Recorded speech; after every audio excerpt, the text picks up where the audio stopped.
어우, 네, 이제 시작됐죠? 네, 다 단축키를 눌렀었는데 적용이 안 됐었나 봐요. 죄송합니다. 예, 예, 예, 그 뭐 녹화 영상을 해서 다시 말할 수는 없고, 예, 아무튼 파티스펀트 인터셉트하고 또 아이템의 인터셉트도 여기 만든 겁니다. 지금까지. 그래서 아이템 같은 경우 1번 아이템은 41, 2번 아이템은 마이너스 12. 이것이 지금 파티스펀트 1번에 해당하는 40개의 아이템마다 다 다른 값들이 전부 다 주어진 거고요. 파티스펀트 1번은 아이템 40개를 받았으니까. 그리고 여기서부터 다시 41, 12, 마이너스 12 이런 식으로 이제 반복이 돼서 쭉 나오게 되는 거죠. 그 이런 것들은 지금 인터셉트라는 거는 그러니까 전체의 인터셉트라는 거는 전체의 평균이라고 일단 생각하시면 돼요. 근데 여기서는 일단 조건이 붙죠. 보이싱이 0일 때, 프리퀀시가 0일 때라는 조건이 붙는 건데 이게 이제 나중에 메인 이펙트라는 걸로 코딩을 바꾸게 되면은 그러면은 전체 평균 값이랑 아주 유사한 값이 보통 나오게 돼요. 네. 그렇게만 일단 받아들이시면 되는데 근데 문제는 그게 아니라 파티시펀트마다 평균 값이 다르다고요. 그죠? 아이템마다 평균 값이 다르다는 거죠. 그걸 우리가 만든 거고요. 자, 그래서 랜덤 이펙트를 다 만들었는데 여기서부터는 이제 픽스드 이펙트를 만들 거예요. 두 가지 픽스드 이펙트가 있었어요. 프리퀀시하고 보이싱. 프리퀀시의 픽스드 이펙트는 지금 이렇게 추가를 할 거예요. 여기 보시면은 기울기를 슬로프를 마이너스 5를 준 거예요. 다시 말해서 무슨 말이에요? 여기 퀘스천을 제가 줬어요. 우리가 여기서 어썸션을 뭘 갖고 있는 거예요? For each increase of more by one. 뭐가 하나 증가할 때마다 뭐가 increase 하거나 decrease 하는데 그게 몇씩. 여기 빈칸을 한번 채워보세요, 직접. 여기 지금 마이너스 5라는 게 무슨 말이에요? 슬로프가 마이너스 5라는 게. 이런 내용들을 지난 시간에 제가 너무 훌딱 그냥 훑고 넘어가가지고 여러분들이 이해 못하신 분들이 꽤 있다는 평이 있었어요. 그걸 좀 국리를 해보시면 알 수 있을 거예요. 기울기가 마이너스 5다? 그거는 항상 직선 방정식에서 무슨 뜻이에요? x가 1씩 증가할 때마다 y가 증가하는 값이 마이너스 5라는 거잖아요. 다시 말해서 x가 지금 뭔데요? 프리퀀시에 대한 이펙트를 말하는 거예요. 프리퀀시라는 x 값을 줬을 때 월드 듀레이션이라는 y 값은 5씩 계속 떨어질 거라는 거예요. 프리퀀시가 1씩 증가할 때마다. 이해되셨나요? 네, 그걸 시뮬레이팅 하는 거예요. 그래서 이렇게 그 다른 말로 하면 이런 말이죠. 프리퀀시의 이펙트 사이즈가 혹은 매그니튜드가 5만큼 드롭하는 거다라고 이해하시면 됩니다. 그러면은 마찬가지로 이제 보이싱에 대한 이펙트도 우리가 이렇게 코딩을 할 거예요. 그건 뭐예요? 마이너스 40이에요, 지금 기울기가. 그러면 보이싱이 레퍼런스가 알파베티컬 오더니까 VD가 있고 VL이 있으면 VD가 레퍼런스 값이 되는 거죠. 다시 말해서 유성음이 무성음으로 바뀔 때가 0하고 1로 R에서 디폴트로 코딩이 되어 있는 거예요. 레퍼런스 값으로. 그죠? 그래서 다시 말하면 뭐야? 보이스에서 보이스리스로 바뀌면 vowel의 듀레이션이 마이너스 40만큼 평균적으로 계속 감소할 거다. 이해되셨나요? 네. 이런 어썸션을 가지고서 기울기 값을 정한 데이터를 일단 이제 다시 만들어 거를 보게 되면은 칼럼들이 추가가 됐죠. Effect of frequency. 얘가 이제 frequency의 기울기 값인 거고, 그리고 Effect of voicing은 0 아니면 40이죠, 얘는. 얘는 왜 일단 달라요? 얘는 여기 있는 frequency, 원래 가지고 있는 우리가 만들었던 frequency 값이 뭐냐에 따라 1.04에 마이너스 5를 곱한 거고, 그죠? 다 마이너스 5씩 곱한 건데, Effect of voicing은 0 아니면 1이니까 0이면 0이고 1이면 마이너스 40이 되는 거죠. 됐죠? 예. 그래서 이렇게 이펙트 사이즈들을 만들어 놓은 상태에서 그럼 이제 다 만들었냐? 네. 아니죠. 지금 한참 멀었어요. 뭐 여러 가지들 만들 수 있을 텐데 나머지들은 전부 다 우리가 에러라고 부릅시다. 왜냐하면은 우리가 만들 모델에서는 프리퀀시하고 뭡니까? 보이싱하고 그죠? 그 두 가지 팩터만 가지고 추측을 할 거고 그리고 아이템과 파티시펀트의 랜덤 인터셉트만 만들었죠. 그죠? 랜덤 슬로프도 만든 적 없어요, 우리.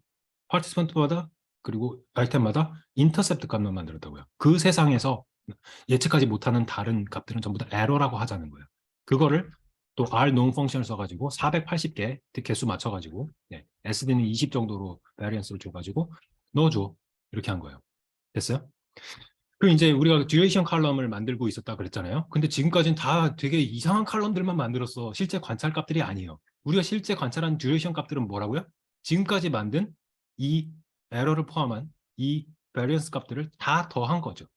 여기에 지금 duration is defined as 뭐라고 돼 있어요? 인터셉트 더하고 파티스먼트마다 인터셉트 더하고 아이템마다 더하고 이펙트를 곱한 값, 그러니까 슬로프를 곱한 그 값들 다 더하고 거기에다가 우리가 예측하지 못하는 에러까지 더했을 때 우리가 얻게 되는 이 관찰값 듀레이션이라는 DUR로 제가 쓴 거예요. 이 값이 정의가 된다는 거죠.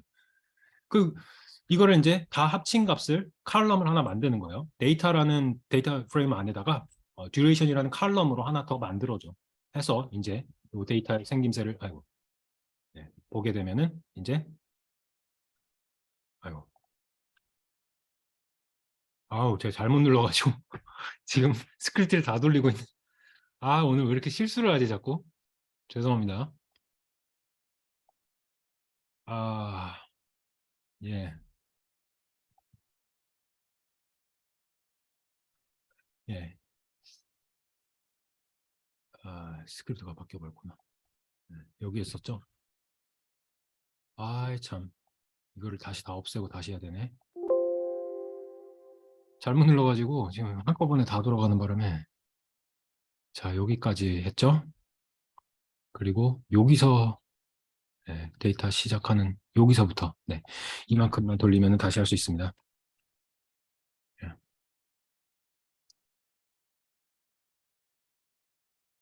네. 그래서 듀레이션 칼럼을 만든 상태에서 데이터 스프레드शी트를 다시 한번 확인을 하면요. 이제 칼럼들을 아까 만든 거 플러스 여기 듀레이션이라는 칼럼이 나오게 돼요. 그죠? 네. 자, 여기까지가 이제 듀레이션이라는 칼럼을 만든 건데 이 박스 안에 말들을 한번 잘 곱씹어서 읽어보세요. 그러니까 듀레이션이라고 우리가 얻게 되는 그 관찰값이 의미하는 바가 제가 계속 차갑다고 하잖아요. 홀드 넘버라는 거예요. 불친절한 숫자라는 거예요. 거기 안에 들어있는 이 수많은 변인들 중에 우리는 일부를 코딩을 해가지고 좀 조작을 해본 거고요.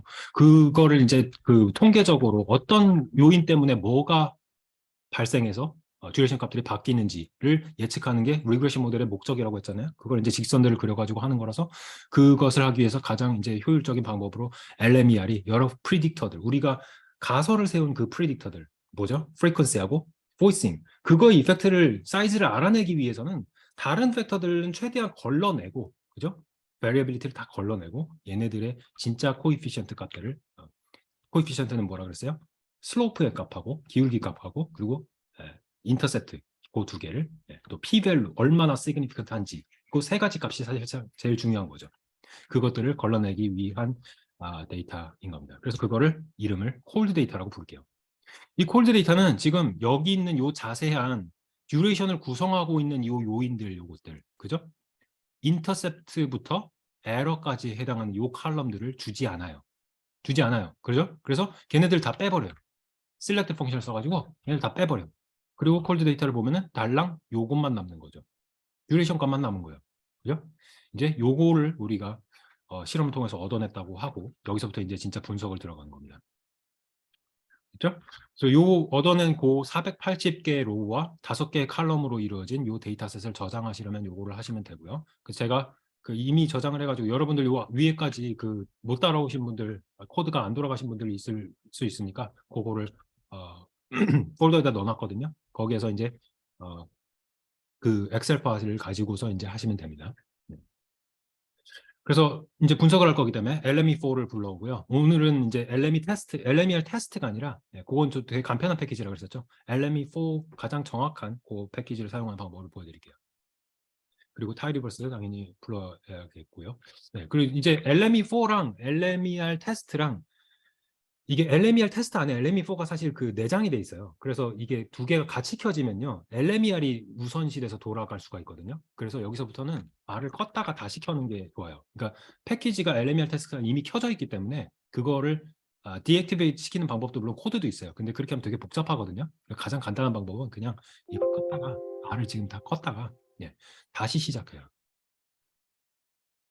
다시 시작하면 패키지가 없는 상태에서 LME4만 불러온 상태에서 하게 되는 거죠. 그래서 LME4를 불러오고 타이리버스도 다시 불러올게요. 그래서 데이터를 요거 코드를 사용하시면은 지금 저장되어 있는 다운로드 받으신 그거를 이제 불러올 수가 있게 되고요. 자, 이제 분석을 시작하는 거예요. 우리 실험 데이터를 이제 막 얻은 따끈따끈한 데이터라고 생각합시다. 그러면은 여러분들 뭐부터 하는 게 좋냐면요. 저는 초보자 때는 특히 이렇게 많이 했어요. 요즘에는 이렇게 잘 안 하는데 이 콜드 데이터 지금 만든 이 데이터를 엑셀 시트에서 먼저 열어요. 그래서 듀얼 스크린을 쓰면 되게 좋아요. 모니터를 두 개 쓰면. 한쪽 모니터에는 이 콜드 데이터 엑셀 시트를 이렇게 띄워놓고요. 그 다음에 또 다른 한쪽에는 R 스크립트를, 제가 보고 있는 R 스크립트를 띄워놔요.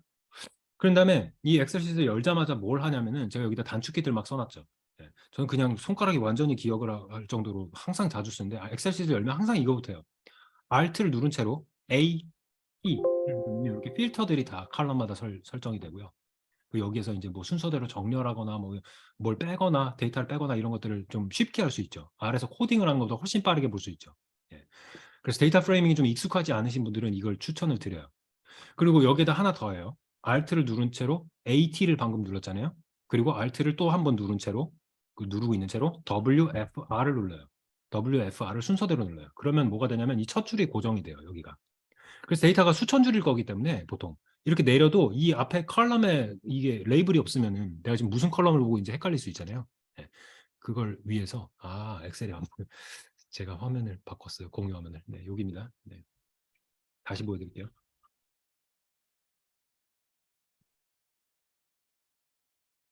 네. 자, 원래 화면은 이렇게 열려요. 지금 이 그 엑셀 데이터, R 데이터 프레임에서 만든 거기 때문에 A라는 컬럼이 쓸데없는 컬럼이 생겨요. 전에 말했듯이. 이거는 필요 없으니까 삭제해도 되고요. 삭제하셔도 되고 안 하셔도 되고. 하여튼 연 상태에서 맨 처음에 Alt AT를 누르면 이렇게 필터들이 컬럼마다 생깁니다. 그래서 이걸 열어가지고 이제 뭘 빼거나 정렬을 하거나 할 수 있죠. 예. 그 다음에 Alt WFR을 누르면은 첫 줄, 얘가 고정이 돼요. 그래서 데이터가 수천 줄일 거기 때문에 이렇게 내리면서 첫 줄은 고정한 채로 컬럼 네임을 보면서 하시라는 거죠. 이게 R 처음 사용할 때는 저도 너무 헷갈려가지고 R 안에서 데이터 프레임 안에서 내 데이터의 구조를 이해하기가 너무 어려워서 이런 방식들을 썼었어요. 아, 네. 자, 그래서 이제 요걸 가지고서 우리가 역사상 처음으로 여러 워크숍 지금까지 오늘 다 통틀어 가지고 처음으로 요 frequency라는 얘는 지금까지 우리가 다뤘던 데이터하고 속성이 좀 달라요. 그러니까 independent variable들을 우리가 전부 다 categorical만 다뤘었어요. 이거 아니면 저거 바이너리 이랬는데. 근데 얘는 지금까지 최초로 continuous factor예요. 예, ratio value고요. 그런 속성을 가지고 있는 애라서 얘는 이제 LMER의 아노바에서는 이걸 못 다뤄요. 네. 이게 아노바 모델에서 코딩이 안 돼요. 캐리고리컬이 아니면. 근데 LMER은 그냥 자연스럽게 할 수 있기 때문에 아무 문제 없고요. 그냥 뭐 컨티뉴스든 뭐 이런 캐리고리컬이든 아무 상관없이 그냥 쓰시면 되고요. 네. 그게 컨티뉴스가 나온 김에 우리 요 얘기부터 LMER을 하기 전에 코릴레이션 먼저 얘기를 해봅시다. 상관관계라는 게 있죠. 상관관계라는 거는 우리가 지금까지 봤던 인디펜던트 베리어블이 디펜던트 베리어블에 미치는 그런 영향에 대한 크기 혹은 p-value 이거하고 다른 얘기예요. 좀 다른 얘기예요. 네. 보통 세 가지의 상관관계 테스트를 하게 되는데요. 코릴레이션 테스트를 하게 되는데 피어슨, 캔들, 스피어맨 이 세 가지를 하거든요. 네. 그게 이제 데이터의 속성이 뭐냐에 따라서 결정이 돼요. 노미널이라는 게 있고 오디널이라는 게 있죠. 네 가지를 얘기할 건데 노미널이라는 건 말 그대로 이름을 붙이는 것들을 말하죠. 그래서 사람 이름, 네이션의 이름, 언어, 한국어냐 영어냐 이런 것들은 숫자적인 속성이 없어요. 순서가 있는 것도 아니고, 그죠? 한국이 뭐 영어보다 미국보다 앞서야 되는 이유 그런 거 없어요. 그죠? 네. 그냥 이름이 있을 뿐이라서 노미널이라고 부르고요. 그다음에 오디널이라는 건 네임이라는 속성이 있고 거기에다가 순서가 추가된 거죠. 예를 들어서 순위 1등, 2등, 3등, 4등. 학번, 뭐, 리커 스케일도 뭐 그 일종으로 볼 수 있어요. 리커 스케일은 오디널로 볼 수도 있고 인터벌로도 볼 수 있는데, 근데 엄밀하게 말하자면 오디널에 좀 더 가깝다고 저는 생각해요. 아무튼 간에 이런 것들은 지금 그 순서는 있는데 1과 2 사이, 2와 3 사이에 일정 간격, 등간이라는 게 성립하지 않아요. 1등이 먼저 들어오고 2등이 한참 있다 들어오고 3등이 바로 들어올 수 있는 거잖아. 달리기를 했는데. 그죠? 그래서 등간이 없어요. 그런 걸 오디널이라고 부릅니다. 그 두 가지 경우, 노미널과 오디널의 경우에는 캔달이나 스페어맨을 쓸 수가 있고요. 이런 거는 이제 퀄 데이터에 가까운 거죠. 퀀터테이티브보다는 질적 데이터에 가까운 거죠. 그런 콜레이션을 하는 거는 뭐 생각하도록 하고요. 일단 인터벌은요. 세 번째 거예요. 종류예요. 얘는 네임의 속성, 노미널의 속성하고 오디널의 속성하고 거기에다 추가로 등간이 있는 거예요. 예를 들면 템퍼러처죠. 온도는요. 섭씨가 있고 화씨가 있을 텐데 우리 섭씨 쓰니까 0도라 그러면 그건 뭐예요? 물이 어느 점을 기준으로 하는 거잖아요. 그죠? 액체가 고체로 되는 순간인데 그 많은 물질 중에서 분자 구성을 하고 있는 그 물질 중에서 물이라는 그 분자가 얼게 되는 그 시점을 하는 거라서 이건 인간들이 많은 인위적인 약속이에요. 그죠? 다시 말해서 영도라는 게 섭씨 영도라는 게 갖고 있는 어떤 절대적인 자연적인 의미 그런 건 없어요. 왜 물이야? 그죠? 유황으로 하면 안 돼? 네. 그런 게 자의적이기 때문에 그런 속성을 가진 거는 인터벌이라고 불러요. 등간을 가지고 있어도. 네, 그래서 여기 제가 이렇게 써놓은 거예요. zero라는 게 의미하는 게 arbitrary하다. 네, absolute sense of zero가 없다. 네. 네, 0이 있다고 해서 temperature가 존재하지 않는 게 아니에요. 그죠? 네. 근데 ratio는 달라요. 0의 의미가 분명해요. distance가 0이라는 건 여기서 딱 0만큼의 거리가 있는 거고 height, 뭐 frequency, duration, reaction time 이런 거 다 0이라는 게 의미하는 바가 명확해요. 그죠? 그래서 이런 거를 ratio value라고 불러요. 그래서 인터벌이나 레이시오 같은 경우에는 그러니까 인터벌의 색성을 최소한 갖고 있으면은 이제 피어슨이라는 코릴레이션 테스트의 종류를 쓸 수가 있어요.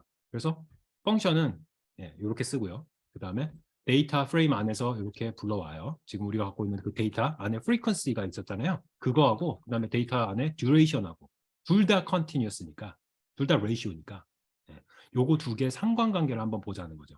메소드는 피어슨으로 해가지고 이걸 돌리게 되면은 아주 간단한 이런 또 아웃풋이 나와요. 일단 p-밸류 여기 0 소수점 16번째 자리에서 있으니까 아주 시그니피컨트한 거고요. 그게 뭐가 시그니피컨트 한다는 거냐면은 둘의 상관관계가 높다는 뜻이에요. 이 상관관계라는 게 뭔지 지금부터 이제 설명을 드릴게요. 여기에 correlation coefficient를 주게 돼요. correlation coefficient가 마이너스 0.51라고 나오는 거는 마이너스라는 거는 네거티브한 상관관계라는 뜻이에요. 그래서 프리퀀시가 높으면 높을수록 듀레이션은 짧아진다. 이런 뜻이 되는 거죠. 자주 쓰는 단어일수록 모음을 짧게 한 거니까. 그죠? 그런 상관관계가 만들어진다는 뜻이고 그 다음에 코릴레이션의 이 코에피션트는 항상 마이너스 1에서 플러스 1 사이의 소수로 나오게 돼 있어요. 마이너스 1은 상관관계가 네거티브한 릴레이션십이 엄청나게 높은 거고 그리고 완벽하게 있는 거고 그 다음에 포지티브 1이 나오면은 그거는 비례하는 관계가 아주 완벽하다는 뜻이 되는 거죠. 그걸 그림으로 이렇게 지금 우리의 데이터를 찍으면 이렇게 나오거든요. 이게 스케일러 플롯을 그린 거예요. 각각의 동그라미가 데이터 포인트인 거예요. 이 데이터 포인트들을 보시면은 가로축에 지금 프리퀀시를 놨고 세로축에 듀레이션을 놨어요. 프리퀀시가 증가할수록 듀레이션은 짧아지는 패턴이 선형으로 어느 정도 보이죠. 그죠? 이것이 상관관계라는 개수가 0.5라는 뜻은 0.5라 여기 0.5라는 뜻은 이게 내려간다 마이너스니까 내려간다는 뜻이고요. 그리고 어느 정도 moderate 상관관계가 있다는 뜻이에요. 이 직선을 이렇게 그렸을 때 이 벌어지는 이 간극 residual 값들이 그렇게 심한 한 중간 정도 돼. 아주 심한 것과 완벽하게 일자로 이렇게 줄 서는 거 사이에 중간 정도 돼. 이 뜻이에요. 이해되시나요? 네. 그래서 요거를 상관관계의 상관계수에 대해서 좀 이렇게 센스를 가지시는 게 되게 좀 유용할 수 있어요. 통계를 할 때는 항상 그래요. 네. 그래서 요게 웹페이지가 있는데요. 요 게임이에요. 이 상관관계 게임이에요. 코에피션트를 맞히는 게임이에요. 네. 뉴 게임을 한번 눌러볼게요. 그러면 이제 요 스케일러 플러스를 보여주거든요. 이 X축 뭔지 Y축 뭔지 알 필요 없어요. 이 점들이 분포한 이 직선을 이렇게 그렸을 때, 이 가운데 직선을 그렸을 때 얘가 상관관계 몇쯤 될까? 방금 봤던 게 0.5란 말이에요. 그죠? 그거보다 좀 더 상관관계 있어 보이지 않아요? 모르겠어, 난 잘. 근데 0. 모르겠어. 한 6? 아니야. 더 쓰자. 7, 8? 이 정도? 하면 true R 값은 7, 1에 나는 7, 2, 7, 8을 줬고 0.06만큼 틀렸네. 그죠?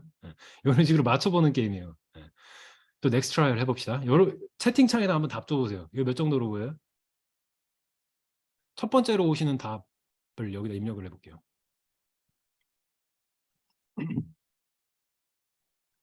이용철 교수님께서 0.61을 주셨네요. 예, 감이 좋으시네요. true R은 0.66이었습니다. 이런 식으로 계속 하시면서 아주 틀린 값을 줘볼게요. 이건 상관관계 되게 낮아 보이죠? 9를 줘볼게. 틀렸다. 아주 슬픈 음악이 나오죠. 이런 식으로 연습을 해보시면서 좀 감을 잡아보시면은 앞으로 장기적으로 되게 도움이 될 거예요. 그러니까 이거는 지금 뭘 자꾸 보고 있는 거예요? 얘 점들이 직선에 모여 있는 정도를 말하는 거예요. 어떤 한 베리어블하고 다른 variable이 얼마나 상관관계를 가졌냐. 그건 무슨 뜻이냐면은 linear regression을 그렸을 때, 직선을 그렸을 때 residual 값들이 아주 작으면 걔는 상관관계가 굉장히 높다는 뜻인 거죠. 그죠? 예. 그래서 이거는 제가 왜 중요하다고 하겠어요? 리니어 모델링, 리그레션을 했을 때 직선 값들이 가지는 그 리지듀얼들이 작아지는 모델 핏이 좋은 애는 결국 이 직선을 그린 그 X축과 Y축의 상관관계가 높을 때 가능하다는 뜻이에요. 이해되셨죠? 네. 그래서 네. 그거는 이제 보통 리그레션에서 나오는 코이피션트에 나오는 그 슬로프, 그거하고는 달라요. 그거하고는 속성이 의미하는 바가 달라요. 그죠? 그럼 매그니튜드에 대한 거죠. 그죠? 슬로프가 의미하는 거는 X축이 얼만큼 갈 때마다 이 기울기가 얼만큼 가는지 이걸 말하는 건데, 코릴레이션은 뭘 말하는 거야? 코릴레이션 코에피션트는 기울기가 얼마든 간에 그 직선이 그려지면은 그 상관관계가 점과의 거리가 얼만큼 가깝냐, 이걸 의미하는 거죠. 네. 구분이 되시나요? 네. 자, 그래서 이제 놀이 시간은 끝났고, 코릴레이션은 그냥 몸풀기로 한 거고, 이제 본격적으로 본론으로 들어가서, 예, 우리가 만든 그 데이터를 이제 리그레션을 가지고서 이야기를 해봅시다. 자, 만든 데이터 이거였어요. 항상 이런 습관을 가지시라고 했어요. 데이터 만든 거를 팁으로 먼저 서머를 가지고서 센스를 가지고 어떻게 생겨먹은 데이터인지를 가지고, 여기서 이제 맨 먼저 할 일은요. 뭐 이거 좀 tedious 한 건데, 그 이제 보이싱의 팩터를 제가 처음에 0하고 1로 구분을 했어요. 그건 아까 저 뭐 이제 그 보이싱의 그 뭐죠? 기울기 값을 계산을 하려고 숫자로 코딩을 한 거거든요. 근데 실제 데이터에서는 우리 그런 식으로 안 구하죠. 0하고 1이 아니라 우리는 보이스드하고 보이스리스 이 두 개의 캐리고리로, 캐릭터 벡터로 보통 만들어지죠. 그래서 그거부터 바꾸고 시작할게요.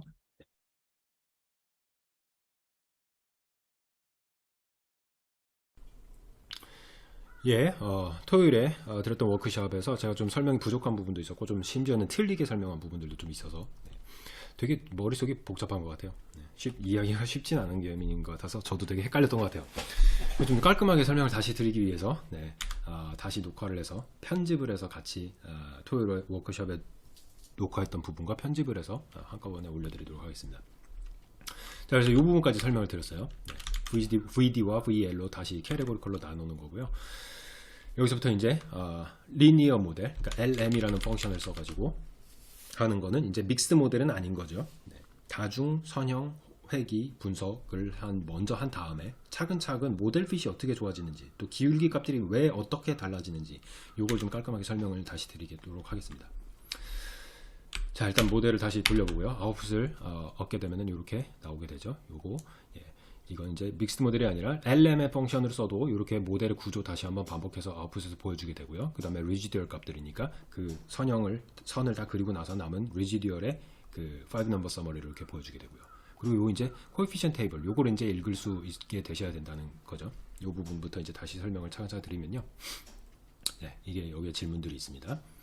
코에피션트 값들을 슬로프를 구하는 거 전에 먼저 인터셉트의 의미부터 확실하게 이해를 하셔야 됩니다. 여기서 이제 327이라고 하는 숫자가 뭔지를 이해를 하시려면은 제가 토요일에 그렸던 그 그래프 있잖아요. 여기 밑에 제가 다시 여기다 코드를 옮겨놨거든요. 요만큼. 요거부터 일단 그려보시면은, 그리고 옆에다 그림을 놓고 이해를 하시기가 좀 더 쉬울 것 같아요.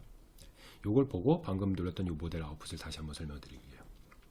이 그림이 지금 뭐죠? 이게 스케일러 플러스를 점점점을 찍어 놓은 거예요.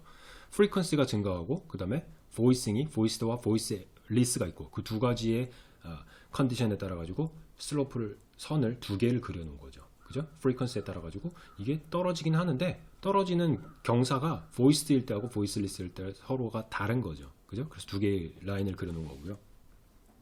그러면은 인터셉트 값은 뭘 의미하는 겁니까? 인터셉트는 이 두 개의 x값, 프리퀀시하고 보이싱이 둘 다 0일 때라는 말이죠. 레퍼런스 값일 때란 말이죠. 그래서 로그 프리퀀시가 0이고, 그죠?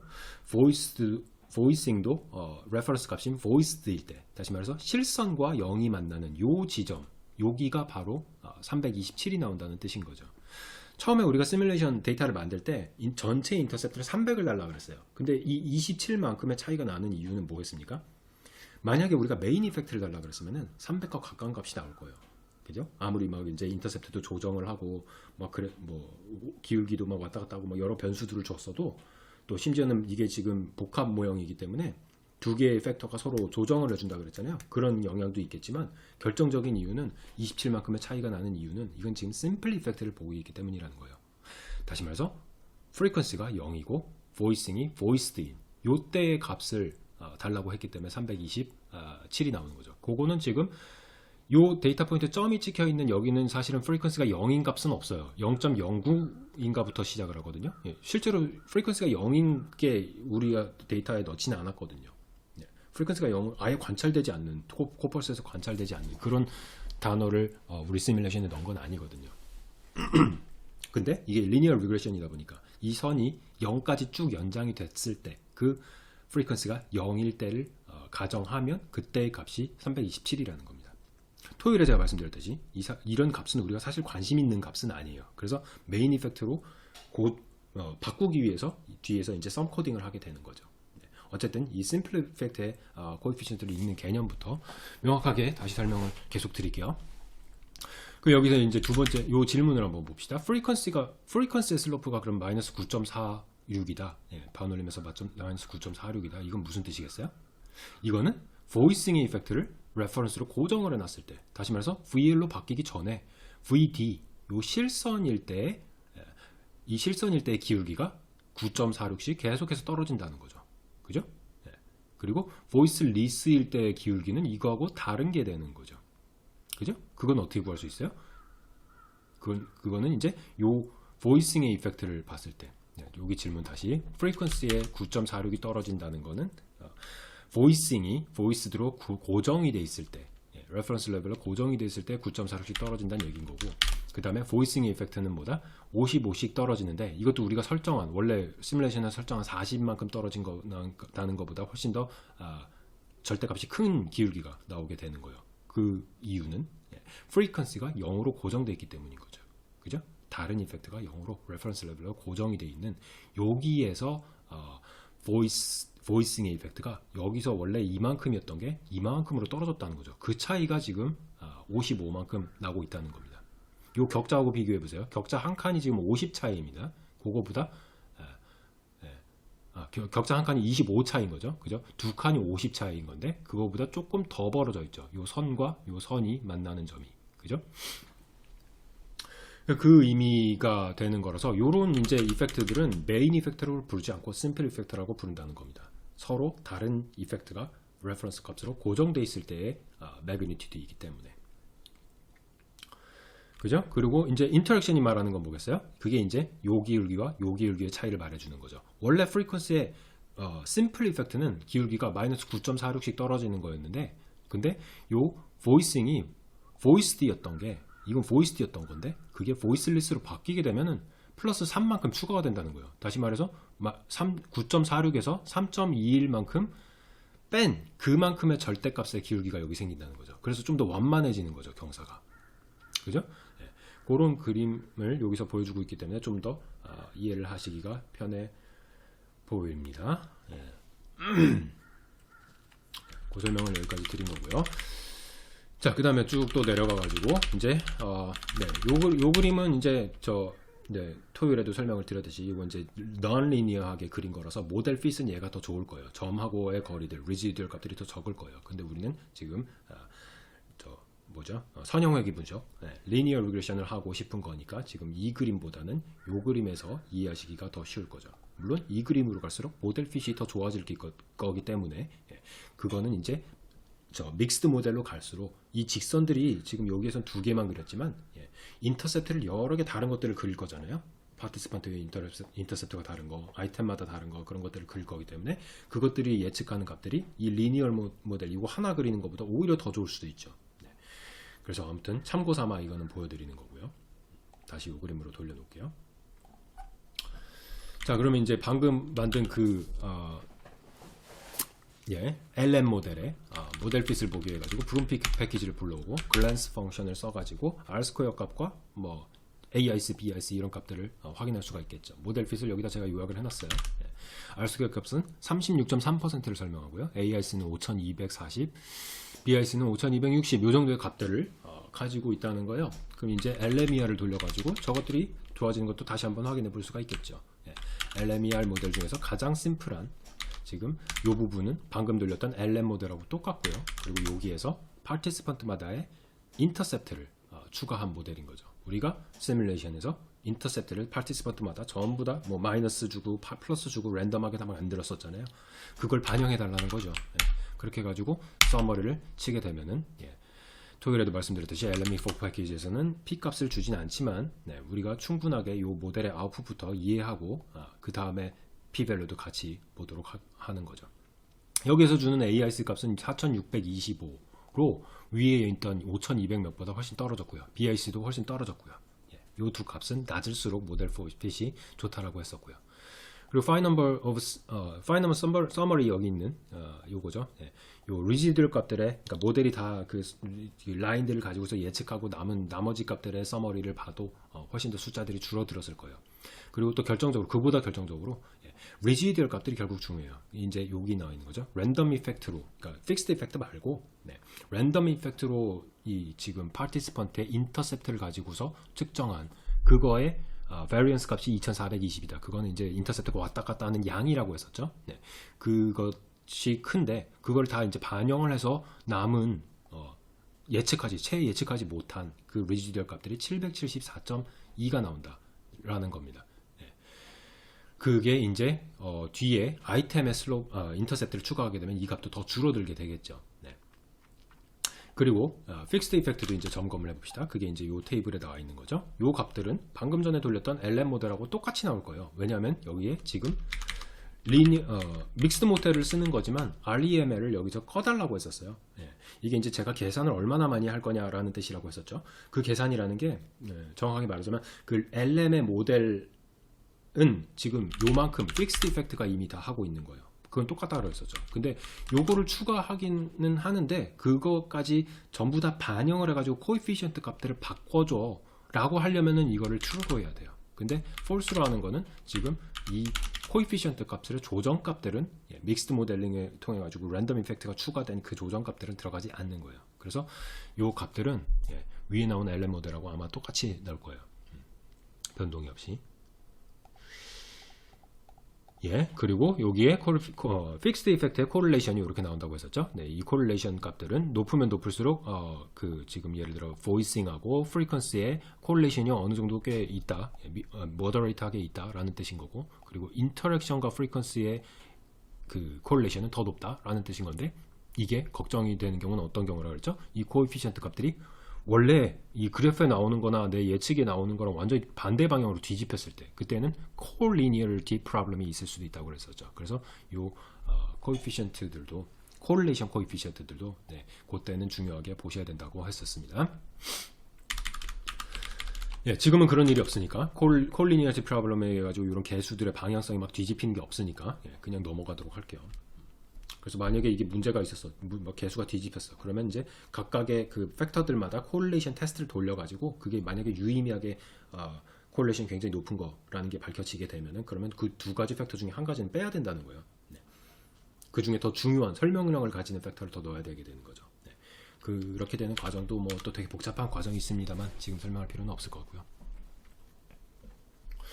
예, 아무튼 그래서 이제 그 LMER1 모델, 요거 지금 간단하게 돌린 모델의 R 스퀘어 밸류 또 구하기 위해 가지고 뮤민 패키지를 불러가지고 요 펑션을 써서 LMER1의 값을 구하게 되면은 그 36.3이라는 원래 그 LM이 가지고 있던 요 그 픽스드 이펙트의 효과는 똑같이 나오고요. 이제 똑같이 나오는 이유도 아시겠죠? 그리고 그것보다 이제 인터셉트를 추가한, 랜덤 이펙트를 추가한 R 스퀘어 밸류는 훨씬 더 높게 나온다라는 걸 확인할 수가 있겠습니다. 자, 그러면 이제 LMER 모델, 믹스드 모델을 갖다가 좀 더 복잡하게, 이번에는 파티시펀트의 인터셉트와 또 아이템의 인터셉트까지 합쳐가지고 모델을 돌려보도록 할게요. 그러고서 아웃풋을 보시게 되면은, 여기에서 뭐 일단 위에 나왔던 AIC, BIC 밸류, 이게 4417.1 그리고 4446.3으로 여기 위에 있던 것보다 훨씬 더 떨어졌죠. 그죠? 왜 그렇겠어요? 이번에는 아이템의 인터셉트를 반영해 줬기 때문에 모델 핏이 훨씬 더 좋아진 거다라고 이해하시면 되겠고요. 그 다음에 Residual Random Effect도 401.4로 아까 700 몇이었던 게 확 떨어진 걸 볼 수가 있죠. 아이템마다 우리가 인터셉트를 굉장히 다르게 했던 거, 그걸 반영했기 때문인 거죠. 그러면은 픽스드 이펙트는 어떨까요? 이번에도 똑같이 나오겠죠. 여기 있는 것들. 네, 왜냐하면 여전히 REML을 꺼놨기 때문에. 네. 모델 핏을 결정하는 부분에서는, 피팅하는 부분에서는 이걸 굳이 켤 필요가 없었다고 했습니다. 네. 자, 그렇게 해서 이제 모델 핏이 되게 좋아졌다는 거를 알 수가 있고요. 그래서 이게 만약에 지금 이 REML을 꺼놨더라도 이것들이 이제 모델 핏이 굉장히 좋은 데서 나온 값이기 때문에, 훨씬 더 좋은 데서 나온 값이기 때문에 이걸 이제 우리가 마음으로 믿는 그런 신빙성이 더 생기는 거기도 해요. 그리고 결국에는 우리가 이걸 켜서 끝까지 그 뭐죠? 여기 있는 프리퀀시와 보이싱의 슬로프와 P밸류를 조정을 해서 받을 거기 때문에 그 값을 훨씬 더 좋은 모델 핏 속에서 받는 거기 때문에 그 값이 가지는 어떤 신빙성이, 모델의 파워가 훨씬 더 좋아진다고 할 수 있는 거죠. 자, 그래서 그거를 이제 이제 모델을 그러면 파이널 모델을 뭘로 할 거냐, 그걸 위해 가지고 이제 맥스 모델에서부터 시작하는 요 이제 LRT 테스트를 돌린다고 했었죠. 그래서 가장 최대 구조는 이렇게 짤 수가 있을 거고요. 그래서 슬로프까지 다 포함한 거죠, 이거는. 근데 뒤에 이제 결국 토요일 워크숍에서 했듯이 요건 이제 필요가 없어지게 될 거예요. 왜냐하면 우리가 파티시펀트마다의 어떤 프리퀀시 이펙트에 대해서, 프리퀀시가 가지는 개수를 우리가 -5로 설정을 했잖아요. 그죠? 그 슬로프가 -5라는 그 효과의 크기, 매그니튜드가 파티시펀트마다 다 다르게 우리가 설정하지 않았어요. 그죠? 그냥 -5, 프리퀀시 이펙트는 -5라고 일괄적으로 설정을 했기 때문에 이런 변동성, 파티시펀트마다의 변동성이 없기 때문에 슬로프에 대해서, 인터셉트에 대해서만 변동성이 있다는 거죠. 그 말은 파티시펀트마다 평균값만 다르다는 거예요. 기울기는 그대로인 이 직선이 평균값만 왔다 갔다 이렇게 달라진다는 거죠. y값이. 그죠? 그래서 차이가 없는 거고, 보이싱도 마찬가지로 우리가 변동폭을 슬로프에 대해서는 설정하지 않았기 때문에 결국 의미는 없지만 그래도 LRT를 다시 한번 시연하기 위해서 맥시멀 스트럭처부터 돌려보는 거예요. 그래서 맥스 1을 해서 맥스 0부터 하는 거죠. 여기서부터 맥스 0부터 돌리고 그 다음에 맥스 1과 비교를 하게 되는 거죠. 맥스 1에서는 지금 여기서 인터랙션이 빠져 있는 거죠. 여기서는 그 스타로 돼 있던 게 여기서는 플러스로 바뀌어 있는 거고요. 그래서 두 개를 비교하는 거죠. 그런데 이제 요 맥스 0에서도 물론 제가 이제 저 슬로프도 여기서만 넣고 여기서는 안 넣었다고 그랬어요. 만약에 이 실험을 진짜로 돌렸다고 해도 여기서는 들어갈 수가 없죠, 슬로프들이. 왜냐면 아이템은 결국 무슨 단어가 무슨 단어가 내가 발화를 하냐가 결정이 되면은 그 단어의 프리퀀시와 그 단어가 가지고 있는 모음 다음에 나오는 컨스턴트의 유무성성, 그건 이미 다 고정이 되어 있기 때문에 변동성이 없기 때문에 슬로프를 구하는 게 무의미하다는 겁니다. 디자인상에서 허용되지 않는 거기 때문에. 그래서 어쨌든 이 두 개의 맥스 0하고 맥스 1을 둘 다 바운더리 핏이 나오지만 아노바를 돌려가지고 모델 핏을 비교를 해보면은 차이가 없다고, P밸류가 훨씬 아주 높게 나오게 돼요. 그래서 디퍼런스가 없기 때문에, 모델 핏의 차이가 없기 때문에 그러면은 인터랙션을 넣을 필요가 없다, 빼라 라고 해서 그러면 맥스 1이 더 좋은 모델이 되는 거고요. 이번에는 맥스 2에서는 어떻게 했어? 좀 슬로프가 하나가 더 빠졌죠. 보이싱의 슬로프가 여기 있던 게 빠진 거죠. 그죠? 그래서 보이싱의 슬로프가 과연 유의미하게 모델 핏을 더 좋게 해주는지, 좀 더 쉬운 말로 하면 보이싱의 슬로프가 유의미하게 다른지, 사람마다, 파티시펀트마다 다른지를 한번 확인해 보자는 거죠. 그래서 아노바를 돌려보면 또 차이가 없기 때문에, 그래서 그것도 필요가 없다. 다시 말해서 파티시펀트마다 보이싱에 대해서 가지는 가능성은 유의미하게 다르지 않다. 그래서 빼라. 이제 맥스 3로 넘어갑시다. 맥스 3는 어떻게 됐죠? 프리퀀시에 대한 그 슬로프도 빼버렸어요. 여기 없어요. 그래서 파티시펀트와 아이템마다 가지는 인터셉트의 차이만 가지고 반영해주는 그런 모델. 아까 돌렸던 그 모델이죠, 사실. 아까 위에서 요 AIS 밸류가 되게 낮아졌던 요 어디 갔습니까? 여기 있는 요 모델, LMER2 요 모델이랑 똑같은 모델로 돌리게 되는 거죠. 참고로 또 설명을 건너뛰었는데, 요 맥스 모델로 완전히 이거 되게 막 꽉 채웠잖아요. 진짜 맥스 스트럭처로 했을 때 그때 AIS랑 BIS를 비교해 보면요, 여기 있는 거랑 똑같아요. 그죠? Residual of R도 똑같아요. 그죠? 이게 왜 그렇다고요? 요런 거 다 추가해 봤자 결국 아무 의미 없기 때문이에요. 모델 핏을 좋아지게 하지 않기, 설명력을 키우지 않기 때문인 거죠. 그죠? 그래서 결국 그거를 확인을 하려면은 여기까지 해보면 이제 뭐 완전히 못을 박는 거죠. 맥스 3 완전히 인터셉트만 들어간 요 원래 그 모델로 돌렸을 때 맥스 2하고 비교를 해봐도 여기에 차이가 없기 때문에 p-value가 아주 높기 때문에 결국에는 이런 슬로프들이 다 필요가 없다라는 뜻이 되는 겁니다. 이런 이유가 왜 발생했다고요? 이런 결과가 왜 발생했다고요? 우리가 시뮬레이션을 할 때 슬로프에 대해서 변동성을 만들지 않았기 때문인 거죠. 자, 그래서 최종 모델은 맥스 3가 되는 거고요. 이걸 이제 REML을 true로 켜놓은 상태에서 한번 돌리고 서머리를 해볼게요. 네, 이렇게 서머리를 하게 되면은 이제 요 말이 나오게 될 거예요. REML criterion at convergence라는 말이 나오게 돼요. 그러니까 이게 REML을 통해 가지고 요 코에피션트 값들을 요 슬로프랑 p-value 값들을 이제 그 랜덤 이펙트까지 반영을 해가지고 끝까지 개선을 한 그 수렴값이 나온 그 모델 핏이 AIC랑 BIC가 아까는 얼마였죠? 아까는 위에서 이것보다 높았을 거예요. 근데 여기서 4386에서 결정이 된다는 거죠. 다시 말해서 이 모델의 모델 핏이 이만큼 나온다는 뜻이에요. 그죠? 그래서 더 줄어드는 값이 되는 거죠. 확인해 볼까요? 아까는 얼마였죠? 아까는 AIC, BIC가 4417, 4446이었는데 그거보다 훨씬 더 낮은 값인 4300대에서 결정이 되는 수렴값이 나왔고, 그리고 R-squared value도 이렇게 구해보면은 0.924가 나와요. 아까 0.8 몇이었죠? 어디 있는지 제가 찾기가 좀 힘든데 920 여기까지 나왔었네요. 이게 요 모델 1 REML 껐을 때 REML 껐을 때 920이었던 게 REML을 이번에 켜니까 조금 더 모델 핏이 좋아져서 0.924까지 나오게 됐습니다. 토요일에도 설명드렸듯이 이건 굉장히 좀 비현실적인 R-square value이긴 해요. 우리가 시뮬레이션을 한 데이터라서 프리딕터를 2개만 넣었음에도 이렇게 설명력이 높은 모델이 나오게 된 거죠. 우리가 직접 그렇게 코딩을 조작한 데이터니까 그런 거죠. 어쨌든 이렇게 나온 값들을 갖다가 이제 LME4에서 p-value를 구하고 싶으시면은 요 청크를 코드의 청크를 전부 다 한꺼번에 돌리시라고 했었어요. 그래서 여기다 제가 써놨듯이 요 모델 이름을 갖다가 내가 구하고 싶은 p-value를 구하고 싶은 모델 이름을 여기다 넣으시고 또 여기에도 같이 넣으세요. 그래서 max3 방금 한 거를 갖다가 청크를 다 돌리시면은 이제 p-value랑 함께 이렇게 아웃풋이 나오게 됐습니다. 예, 그리고 이 정리된 이 테이블에서 나오는 요 코에피션 값들, 인터셉트하고 각각의 팩터의 기울기, 이것들은요 REML 아까 껐을 때 모델하고 똑같이 나오게 될 거예요.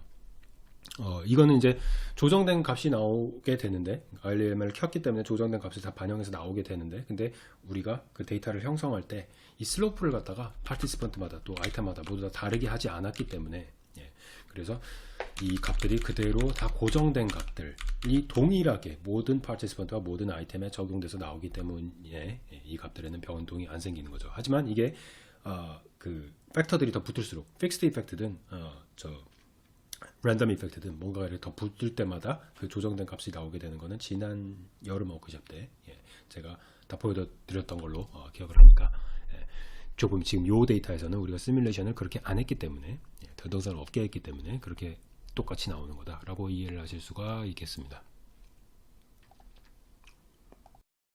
자, 다음 챕터로 이제 넘어가겠습니다.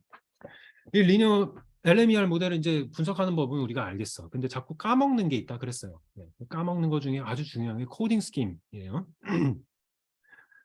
그래서 R의 디폴트에서는요 항상 트리트먼트 코딩을 한다 그랬어요. 그래서 심플 이펙트를 자꾸 보여줘요. 방금 우리가 본 것도 심플 이펙트예요. 그러니까 제가 이 듀레이션의 슬로프, 듀레이션이 보이싱의 슬로프가 마이너스 55라는 거를 판단하기 위해서 프리퀀시 값은 0으로 고정을 해놓고 여기서 55만큼 떨어졌다고 했잖아요. 근데 생각해 보세요. 이게 이해하기가 쉬워요? 이 값이 의미하는 게 우리한테 되게 중요해요. 다시 말해서 인터셉트가 327이다. 이거는 이제 얘도 레퍼런스일 때 그때의 값이 요거라는 거야. 이 값이 중요해요? 그거보다는 평균이 중요하지 않겠어요? 이 보이스드의 평균, 그리고 보이스리스의 평균, 그리고 프리퀀시가 평균일 때의 Y값, 그것들이 중요하지 않겠어요? 그걸 구하는 거를 메인 이펙트라고 불러요. 심플 이펙트하고 다른 개념인 거죠. 심플 이펙트는 상대의 값이 레퍼런스 레벨로 고정이 돼 있을 때 내 값을, 측정하는 거고, 메인 이펙트는 상대값이 평균으로 고정돼 있을 때, 그죠? 그때 내 이펙트의 사이즈를 구하고 싶은 거야. 어느 게 더 궁금해요? 후자가 훨씬 궁금할 거예요, 대부분의 사람들이. 리서치 목적에 따라서는 가끔씩 심플 이펙트를 반드시 보고해야 되는 경우도 있습니다만, 그게 더 나은 경우도 있습니다만, 대부분의 음성학 실험에서는 메인 이펙트가 중요해져요. 그 설명을 여기다 써놓고요. 그래서 이 meaning of the intercept가 일단 중요하다는 거예요. intercept의 의미 자체가 그 두 개의 팩터를 갖다가 전부 다 평균으로 고정했을 때 그거를 0으로 삼아야지 그게 인터셉트가 진짜 우리한테 의미가 있는 값으로 다가오게 된다는 겁니다. 네. 그거를 이 파워포인트 슬라이드에서도 그림으로 설명을 해놓은 게 여기 있어요. 네. 그때 저번에 여름 워크숍 하고서 정예지 선생님이 그 질문을 이메일로 주셨을 때 제가 답을 하는 걸 여기다가 이렇게 써놨거든요. 네. 시간 되시면 한번 읽어보세요. 제가 지금 드리는 설명이 될 건데 요게 자세하게 제가 설명을 써놨으니까 나중에 뭐 복습하실 때 보시고 아무튼 원래 심플 이펙트 지금까지 했던 거는 트리트먼트 코딩이라는 거예요. 그래서 레퍼런스 알파베티컬 오더 해가지고 보이스가 먼저니까 얘를 0을 주고 그거에서 바뀌는 거는 1을 준다는 거예요. 그죠? 그래서 이런 식의 코딩이 되는 거예요. 얘는 0, 얘는 1, x축이. 그리고 y축이 듀레이션인 거죠. 바울의 듀레이션인 건데 우리가 평균 값은 알 수가 있으니까 그걸 구하면 283이 나오거든요. 그리고 이 보이스 리스트에서는 248이 나왔어요. 그래서 이게 분명히 떨어지는 건데 근데 문제는 뭐냐면 0에서 1로 x축이 한 칸 이동을 했을 때 이만큼이 떨어지는 게 슬로프 값으로 주게 되는 거잖아요. 그게 지금 계산해 보면 몇이에요? 83에서 48을 빼니까 20 몇, 30 몇 나오겠죠. 그죠? 그 값을 주는 건데 네. 그거는 일종의 이펙트 사이즈인 거죠. 여기서부터 여기로 이펙트가 바뀌었을 때 y 값이 바뀌는 거니까 이펙트 사이즈인 거죠. 매그니튜드인 거죠. 그죠? 근데 그 값은 별로 마음에 안 든다는 거야. 인터셉트가 얘의 평균 값이 왜 중요한데? 이 전체의 평균 값이 더 궁금하지 않아? 그래서 코딩을 이렇게 한다는 겁니다. 썸 코딩은. 네. 뭐죠? 보이스들을 마이너스 1을 주고 보이스리스를 1을 주게 되면은 이 얘네들의 개수하고 얘네들의 개수가 똑같다면은 이 평균 값이 딱 0에 가게 될 거예요. 만약에 여기가 개수가 더 많아. 이쪽이 막 더 높은 값들이 많아. 그러면 이쪽으로 쏠리겠죠. 그냥 이게 보이스드 컨디션하고 보이스리스 컨디션의 개수가 똑같으면은 예, 개수가 똑같으면은 그러면은 이제 요 0이 평균 값에 딱 가게 돼요. 전체 오버롤 민에 가게 돼요. 자, 엄밀하게 말씀드리면요. 얘의 정의는요. mean of mean이에요. 얘네들의 평균 값이 있을 거고요. 그게 283이고요. 얘네들의 평균 값이 248로 나와요. 그 둘의 평균이 여기에 찍히게 되는 거예요. 근데 만약에 언밸런스 데이터야. 여기에 데이터 포인트가 더 많아. 그리고 높은 값들이 더 많아. 그러면 얘가 더 높아질 거기 때문에 얘가 딱 0이 말하는 게 얘네 이 전체 데이터의 평균이 되지는 않을 거예요. 그죠? 근데 우리 데이터에서는 적어도 보이스하고 보이스리스의 개수가 똑같았기 때문에 그런 문제가 없다는 거예요. 그래서 카운터 밸런싱이 사실 또 되게 중요하기도 해요. 모델 핏을 위해서. 네. 하여튼 그건 뭐 세컨더리 이슈고 어쨌든 간에 여기다가 0을 줌으로써 이제 무슨 해석이 가능해져요? 인터셉트 전체 인터셉트는 뭐죠? 전체 인터셉트는 여기서처럼 그 모든 값을 0으로 고정했을 때 이거 지금 보이싱만 보고 있는 거잖아요. 보이싱만 보이스로 보고 있는 건데 근데 프리퀀시도 0이 되는 거예요. 지금 이 그래프에 안 나와 있는 그 값이 0이 되는 거야. 그런 가정이 필요가 없다는 거예요. 그냥 뭐가 됐든 평균이라는 거예요. 그러면 어떻게 할 수 있어요? 무시할 수 있어요. 이그노어 할 수 있어요. 다른 이펙트는 다 무시하고 전체 평균이 인터셉트구나. 전체 평균이 인터셉트구나. 그냥 거기서 슬로프가 몇이 나면 그만큼을 더해줬을 때 이만큼의 이펙트가 프리퀀시 혹은 보이싱이 있었다는 뜻이구나. 훨씬 이해가 쉽잖아요. 그죠? 네. 그래서 그게 가능한 게 썸 코딩이에요. 한 가지 방식은 마이너스 1과 1로 주는 이게 되게 많은 사람들이 쓰는 방식이에요. 근데 저는 이렇게 써요. 마이너스 0.5하고 플러스 0.5를 줘요. 왜냐하면요. 요게 만사 형통은 아니에요. 얘가 만병통치약은 아닌 게 단점이 있어요. 뭐냐면은 이게 그 슬로프의 정의가 뭐예요? 0에서 x값이 0에서 1로 바뀌었을 때의 변동폭인 거잖아요. y의 변동폭인 거잖아요. 그래서 이걸 계산하면 여기서 몇이 나와요? 283에서 248을 뺀 그 값의 절반이 나오게 돼요. 다시 말해서 슬로프가 전체 원래 가진 매그니튜드의 절반으로 표현이 되게 된다는 거예요. 그럼 머리를 한 번 더 써야 되는 거지. 곱하기 2를 해야 되는 거지. 그죠? 귀찮잖아요. 귀찮잖아. 그래서 마이너스 0.5하고 0.5로 코딩을 하게 되면 어떤 현상이 발생하냐면, 자, 다시 슬로프의 정의 0에서 1로 바뀌었을 때, 여기 안 나와 있는 0에서 1로 바뀌었을 때 변동폭이야.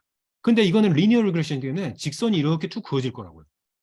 계속해서 그어질 거라고. 그래서 여기서 요걸 계산한 요 폭을, y의 변동폭을 계산하면은 결국 여기서 여기로 변동폭이랑 똑같아요.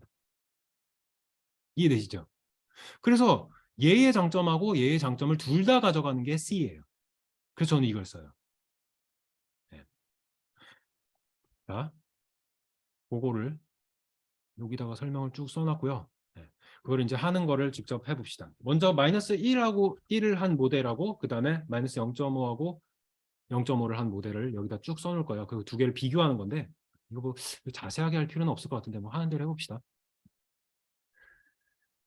예, 1하고 1을 하는 메소드 1을 먼저 해볼게요. 네. 그거를 하기 위해서 팩터 벡터로 먼저 바꿔주면 되고요. 그거를 클래스를 하면은 팩터라고 확인을 해주고요. 네. 그러니까 원래는 캐릭터 벡터로 돼 있던 건데 보이싱을 그거를 팩터 벡터로 바꿔준 거고요. 그 다음에 원래 이 R이 지금 현 상태에서 코딩을 그러니까 숫자로 어떻게 이해를 하고 있는지를 확인하려면요. 만약에 이 썸데이터에서 지금 썸데이터 1이라고 한 거예요. 네. 요거를 갖다가 보이싱 칼럼을 보면 VD가 있고 VAL이 있잖아요. 이렇게 우리가 코딩을 했으니까 이렇게 나오는 건데, 근데 방금 전에 요거를 이제 여기 뒤에서 이제 요거를 코딩을 바꿀 거예요. 마이너스 1하고 1로 바꿀 거예요. 그때 이제 R이 이해하는 거는 이 캐릭터를 VD하고 VL로 이해하는 게 아니라 여기서 컨트라스트를 쳐보면은 뭐가 나면 0하고 1로 나와요. 그러니까 이건 뭐냐면은 우리가 가진 데이터 프레임에서는 분명히 VD하고 VAL이에요. 근데 R은 어차피 수식을 계산을 해줘야 돼요. 그래서 VD를 일단 디폴트 세팅해서 0으로 취급하고 얘는 1로 취급을 한다는 거죠. 무조건 그렇게 돼 있어요. 두 개의 그 캐리고리컬 팩터가 있을 때 하나는 0, 하나는 1 이렇게 처리하게 돼 있어요. 근데 그거를 내가 이렇게 바꿀 거라는 거예요. 그죠? 네. 그래서 이 코딩을 이제 넣어주게 되면요. 네. 그러고서 이 데이터를 불러가지고 이 보이싱 칼럼을 보게 되면 여전히 VD, VL이네. 틀린 거 아니야? 옵스 하고 생각하실 수 있는데 이게 아니라 이건 데이터 프레임 상에서 그런 거지. R은 이 데이터 프레임을 어떻게 이해한다? 이 contrast라는 펑션으로 썼을 때 이 나오는 값으로 이해한다. 그래서 마이너스 1하고 1로 코딩이 된 거다. 예. 어, 그래서 그 상태로 그걸 데이터로 써가지고 여기 데이터에 보시면 sum 데이터 예, 썸 코딩을 하는 데이터 첫 번째라는 의미로 썸 데이터 1이라고 제 이름을 붙였어요. 네, 요걸로 데이터를 아까랑 바꿔서 해보는 거예요. 이 모델을 해보는 거예요. 그래가지고 아웃풋을 통째로 다 돌리게 되면은 이렇게 이제 값들이 나오게 되죠. 그 값들을 여기다가 정리를 해놨어요. 그리고 아까 원래 그러니까 썸 코딩을 하기 전에 심플 이펙트로 돼 있는 그거의 값들하고 한번 비교를 해보세요. 값들이 많이 바뀌어 있을 거예요. 일단 인터셉트부터 볼까요? 원래는 327이었어. 심플 코딩을 했을 때는. 네, 저 뭐죠? 저 이름이 되게 헷갈려 하여튼. 요거 트리트먼트 코딩을 했을 때는 그죠? 327이었던 값이 300으로 떨어졌어요. 이게 원래 우리 처음에 설정했던 인터셉트 값이 300이었던 거 기억나요? 그거하고 더 가깝죠. 그죠? 왜 그렇게 써요? 어느 값이 더 의미가 있는 인터셉트냐는 거예요. 얘는 프리퀀시도 0이고 보이싱도 0일 때 그 값을 주는 거지 전체 평균을 말하는 게 아니에요. 근데 인터셉트가 전체 평균이면 이해가 더 쉬울 거 아니에요. 그래서 이렇게 바꾼다는 거예요. 이해됐죠? 그게 썸 코딩의 장점이라고 설명을 드렸었죠. 거기에다가 이 값을 빼고 이 값을 빼고 한다는 거죠. 그리고 아까 제가 이펙트 사이즈가 절반이 될 거라 그랬어요. 그죠? 썸 코딩을 지금 그 보이싱만 줬어요. 프리퀀시는 컨티뉴스 팩터로 제가 썸 코딩 안 했어요. 네. 그때 썸 코딩 해봤자 의미가 없어요. 이게 수십 개, 수백 개의 숫자들이 있는 건데 그걸 다 썸 코딩을 하는 이유가 별로 없죠. 두 개의 바이너리 팩터일 때 유용한 거죠. 그래서 프리퀀시는 안 하고 보이싱에만 지금 썸 코딩을 했기 때문에 얘의 슬로프가 얘보다 딱 절반으로 줄었어요. 그죠? 절반으로 줄어든 이유는 뭐라고요? 아까 설명을 드렸어요. 여기에서. 네. 여기서 0에서 1로 가는 값이 여기서 0에 1로 가는 값의 절반이기 때문에. 이해되셨죠? 네. 그래서 요거를 가지고서 썸 코딩을 일반적으로 마이너스 1하고 1하고 해가지고 하게 되면은 어떤 문제가 생겨요? 리더 입장에서 되게 계산을 해야 되는 거야. 네가 지금 썸 코딩을 했다고? 페이퍼에 그렇게 써 있으니까. 그 이 마이너스 27이라는 값을 곱해줘야겠네, 2를. 번거롭잖아요. 그죠? 그래서 마이너스 0.5하고 0.5를 쓴다는 거죠. 예, 그래서 그 디퍼런스들이 이렇게 생긴 것들을 여기다가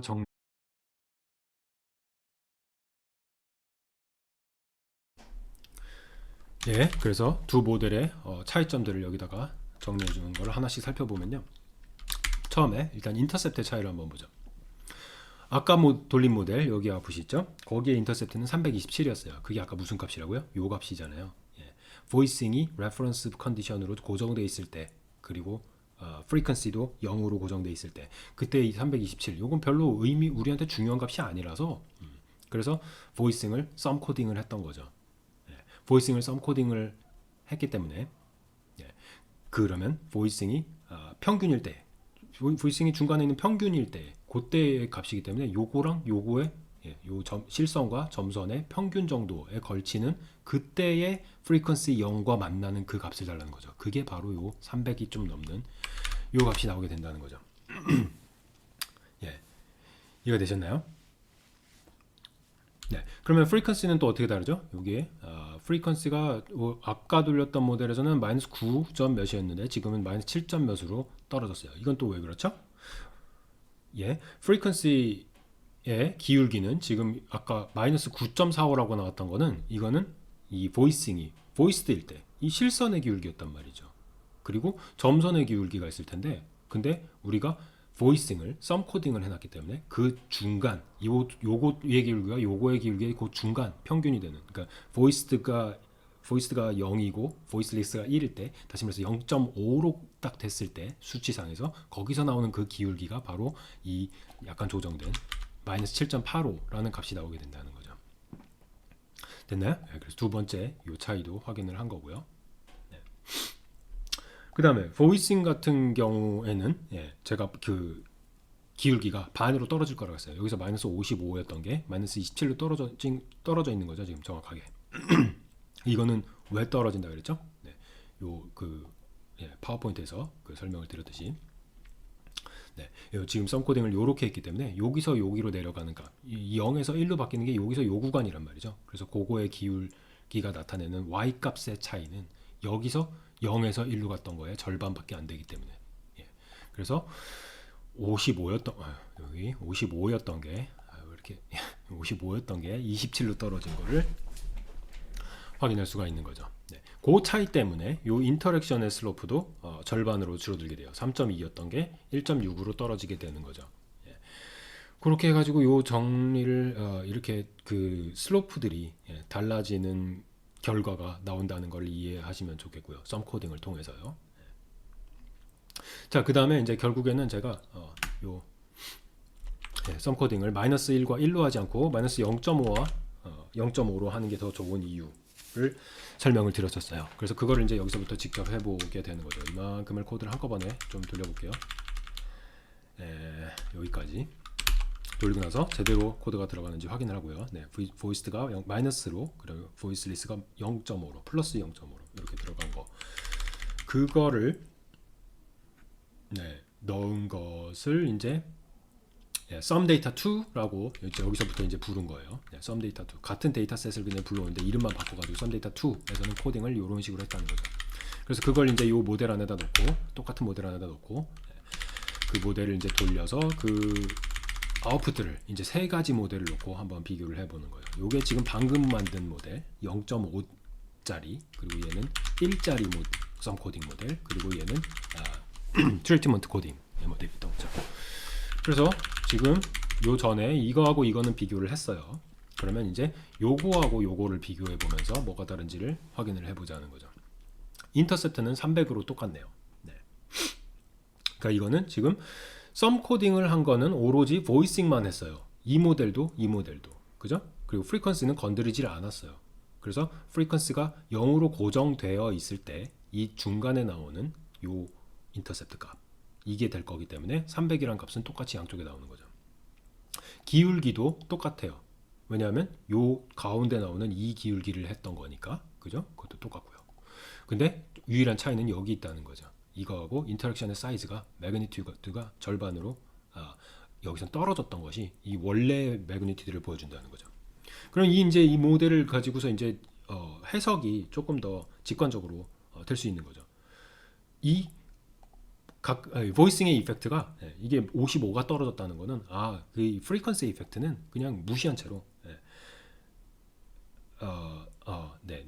프리퀀시가 마이너스 7만큼 떨어졌다는 거는 보이싱을 무시한 채로 보이싱의 평균이라고 가정한 채로 그냥 계속 7씩 떨어졌다는 얘기가 되는 거고요. 그리고 보이싱의 이펙트는 지금 여전히 심플 이펙트를 보고 있긴 하죠. 메인 이펙트가 아니라 심플 이펙트를 보고 있기 때문에 프리퀀시가 0으로 고정된 상태에서 55가 떨어졌다는 뜻이 되는 거예요. 네. 이것도 이제 메인 이펙트로 환산을 하려면은 이 프리퀀시도 다른 방법을 써줘야 되는 거죠. 썸 코딩을 써주면은 이게 0에서부터 엄청나게 점이 많이 찍혀 있는 건데 그걸 다 일일이 썸 코딩을 할 수는 없으니까 그래서 뒤에서 제가 센터링을 하게 되죠. 센터링이란 방법으로 프리퀀시를 바꾸게 되면은 그것도 메인 이펙트로 해석을 할 수 있게 됩니다. 그래서 어쨌든 지금 요 모델과 요 모델 중에서 요거에 비해서 요거 1로 코딩한 거에 비해 가지고 0.5로 코딩하면 장점이 뭐가 된다고요? 이 보이싱에 그러니까 그 썸 코딩을 한 그 팩터의 이펙트 사이즈를 절반으로 보지 않고 그냥 원래의 이펙트 사이즈, 매그니튜드를 그대로 보여주는 장점을 가지게 된다는 겁니다. 네. 그다음에 이제 코딩하라는 두 번째 중요한 것을 그 트랜스폼을 하는 게 있다 그랬죠. 여러 가지 중에서 센터링을 제가 소개한다고 했었죠. 그래서 지금까지는 이제 썸 코딩을 이용한 게 보이싱만 가지고 했어요. 프리퀀시는 컨티뉴스 팩터라서 제가 썸 코딩 안 쓴다 그랬어요. 그 쓰는 게 별로 의미가 없다 그랬어요. 그러면 이런 팩터는 컨티뉴스 팩터는 뭘 해야 되지? 어떻게 해야 되지? 그럴 때 적용할 수 있는 게 센터링이에요. 이것도 이제 숫자를 바꿔주는 건데 프리퀀시는 지금 아무것도 안 건드렸기 때문에 여전히 심플 이펙트를 보여주고 있어요. 근데 생각해 보면요, 프리퀀시가 0이라는 값은 우리 아까 저 스프레드시트 있었잖아요. 여기서 프리퀀시 값들의 레인지를 보면요, 0.05에서 시작을 해요. 제일 작은 값이. 그죠? 0이라는 거는 우리가 얻은 데이터에 사실 없어요. 직선을 긋다 보니까 0까지 이어진 거지 존재하는 데이터도 아니야. 그럼 그 값에 x가 그 값일 때 y 값이 왜 중요하냐는 거예요. 아무 의미 없는 숫자라는 거예요, 우리한테. 그죠? 그래서 그것도 심플 이펙트가 아니라 메인 이펙트로 환산을 해서 해석을 하려면 어떻게 해야 되냐? 그걸 하기 위해서 이제 센터링이라는 걸 쓴다는 겁니다. 네. 트랜스포메이션 중에서 리니어한 게 있고요, non 리니어한 게 있는데요. 뭐 예를 들어 로그 트랜스포메이션을 non 리니어해요. 그래서 그거는 이제 데이터의 속성을 완전히 바꿔버려요. 그러니까 nature of the 데이터를 완전 바꿔버려요. 그래서 그건 좀 유의해서 써야 되는 측면이 있는데, 근데 센터링 같은 거는 리니어 트랜스포메이션인 건 말 그대로 직선이 이렇게 있으면은 이 직선이 뭐 이렇게 오른쪽으로 갔다가 이렇게 갔다가 이런 이동만 있을 뿐이지 얘가 기울기가 바뀌거나 이런 식이 아니라는 거예요. 직선의 성질, 이 기울기는 그대로 유지한다는 뜻이에요. 그게 이제 뭐죠? 로그 트랜스포메이션 같은 거하고 다른 건데, 그래서 그런 건 안전하게 그냥 모델 핏을 해치지 않아요. 모델의 그 아웃풋의 해석 자체는 똑같아지게 돼요. 그래서 오히려 도움이 되는 경우가 이런 이제 뭐 컨버전스 이슈가 있을 때 이럴 때 센터링을 하면 도움이 되는 경우도 있고요. 그래서 되게 유용한 거라서 좀 자세하게 알려드리도록 할게요. 그래서 이제 그 리니어 트랜스포메이션이라고 했는데, 그러니까 이 직선의 성질을 바꾸지 않는 그런 종류, 우리가 알기 쉬운 일상에서 접하는 예시로는 이런 게 있죠. 스케일링이라는 걸 하죠. 그러니까 미터 단위를 우리가 쓰잖아요. 근데 센티미터도 있고 킬로미터도 있고 밀리미터도 바꾸긴 바꾸죠, 숫자를. 1000이 1이랑 똑같은 거 아니야? 1000밀리미터가 1미터랑 똑같은 거 아니야? 숫자가 바뀌는데 그렇다고 해서 1000밀리미터라고 한다고 하든 1미터라고 하든 그 속성이 바뀌진 않아요. 그죠? 그런 거를 이제 스케일링 혹은 non-linear, linear transformation이라고 합니다. 음성학에서 쓰는 건 세컨드 단위하고 밀리세컨드 단위도 마찬가지죠. 그거랑 비슷한 거예요. 센터링도. 비슷한 개념이 되는 건데 그래서 이거 이제 컨티뉴스 팩터에는 보통 이제 센터링을 쓰면 되게 유용할 수가 있다는 얘기고요. 근데 디스크리트한 베리어블도 쓸 수가 있어요. 우리가 가진 보이싱 같은 팩터들도 센터링을 적용할 수가 있어요.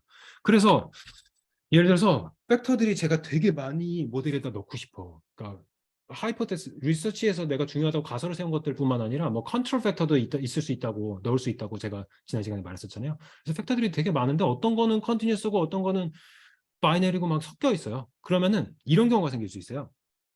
마이너스 0.5하고 0.5로 보이싱을 컨트라스트를 준다 그랬잖아요. 그럼 그건 1 차이죠. 범위가 1 안에서 결정이 되죠.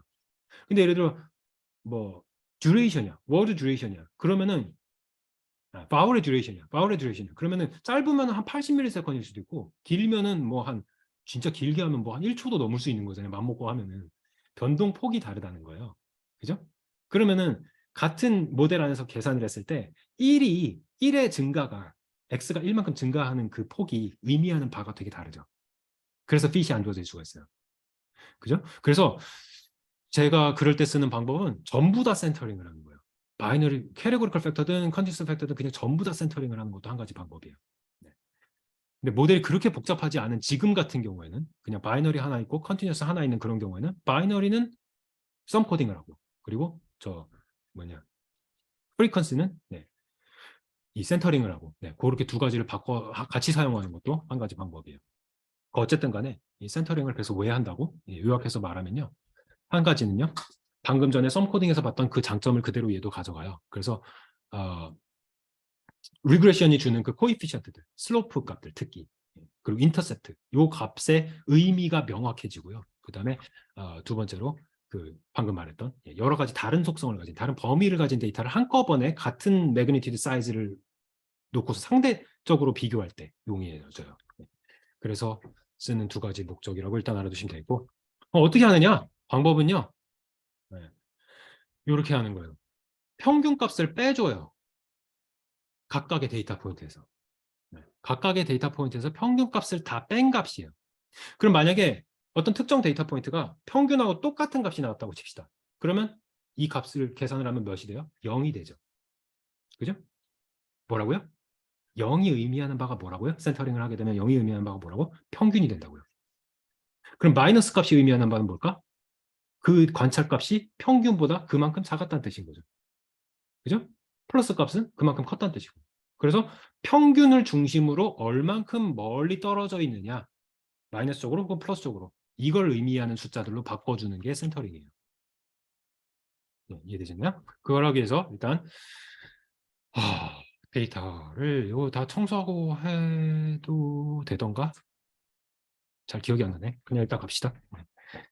데이터를 아까 봤던 계속 봤던 그 콜드 데이터예요. 네, 콜드 데이터를 불러와가지고 네, 요걸 갖다가 이제 센터링을 하는 거를 우리는 일단 둘 다 해봅시다. 칼럼에다가 다 만들어 봅시다. 프리퀀시를 값을 관찰한 값을 갖다가 거기에서 민 값을 빼주는 거예요. 프리퀀시 민 값을 빼주는 거야. 그게 한 가지고요. 그 다음에 보이싱 관찰한 값에서 보이싱의 민 값을 빼주는 거죠. 그 두 개를 계산해가지고 각각의 컬럼으로 만들어줘. 컬럼 네임은 프리퀀시를 센터링한 거니까 프리퀀시라고 하고, 보이싱을 센터링한 거니까 C라는 이름을 뒤에 붙여서 컬럼을 새로 만들어도, 그러면은 이게 확인을 해보면은 이제 원래 보이싱 여기 있고요. 근데 보이싱 C는 끝에 또 달렸죠. 그리고 프리퀀시 값이 여기 있는데 센터링 값이 여기 새로운 칼럼으로 생겼죠. 다시 이게 의미하는 바가 뭐라고요? 마이너스 1.53 무슨 뜻이죠? 평균하고 1.53만큼 마이너스 방향으로 떨어졌다는 뜻이에요. 그죠? 플러스는 플러스 방향으로. 그리고 보이싱은 둘 중에 하나로 나오겠죠. 왜냐하면 0 아니면 1이니까. 그죠? 0하고 1 사이의 평균은 0.5가 될 거고요. 그 0.5를 갖다가 1에서 빼면은 0.5가 될 거고 0에서 빼면 마이너스 0.5가 될 거고. 됐죠? 예. 자, 그래서 이렇게 이제 트랜스폼을 하게 되면요. 무슨 일이 일어나면요. 이 그림이 그걸 잘 보여줘요. 제가 non-linear transformation이라고 했던 그 개념이 이제 이해가 되실 거예요. 센터가 안 된 거예요. 이거 로그 월드 프리퀀시가 이렇게 쭉 증가하는 건데, 이제 물론 마이너스 값으로 관찰되는 프리퀀시라는 건 존재하지 않죠. 그래서 데이터 포인트가 없는 거야. 우리가 원하는 데이터 포인트는 여기에 몰려 있어. 근데 로그 프리퀀시 0이 의미하는 바는 우리가 관찰값 범위 밖에 있어요. 그죠? 여기서부터 이제 쭉 늘어나는 이 값들인 건데, 그것이 올라갈수록 프리퀀시가 올라갈수록 리액션 타임은 점점 떨어지는 그런 그래프예요. 알아듣는 속도가 느려진다는 거죠. 그런 그래프인데, 이게 센터가 안 된 상태에서는 0의 위치가 어디예요? 이 범위 밖이라고. 근데 센터링을 하고 나니까 어떻게 돼요? 평균으로 간다 그랬잖아요, 0이. 0이 평균이 되기 때문에 한가운데에 딱 위치를 하게 되면서 이 분포에서 마이너스 쪽으로 가게 되면, 센터 된 값이 마이너스 쪽으로 되게 되면, 이 지금 보도 윈터의 그 비유적인 표현을 빌리면 이래요. 내가 평균에 딱 걸터 앉아가지고 이 프리퀀시라는 거에 평균에 딱 걸터 앉아 있는 거야. 아래를 내려다보면 얘네들이 보이는 거고, 걔네들의 거리가 수로 표현이 돼 있는 거고, 위를 올려다 보면 얘네들이 보이는 거예요. 그죠? 네. 그런 식으로 트랜스포메이션을 한 거라서 0의 위치만 바뀐 거라서 이 직선은 그대로 존재하는 거예요. 근데 이 인터셉트, 네모가 요렇게 내려가게 되는 거죠. 여기로. 그죠? 데이터의 한가운데로. 네. 그래서 이 x 값이 월드 프리퀀시가 0일 때의 y 값은 달라지겠죠. 다시 말해서 인터셉트는 달라지겠죠. 근데 그게 유의미한 값이 된다는 거예요. 우리한테 의미가 있는 값이 된다는 거예요. 그죠? 전체 데이터의 평균이니까. 얼마나 고마워. 그죠? 그래서 센터링을 한 값을 이제 가지고서 한번 해봅시다.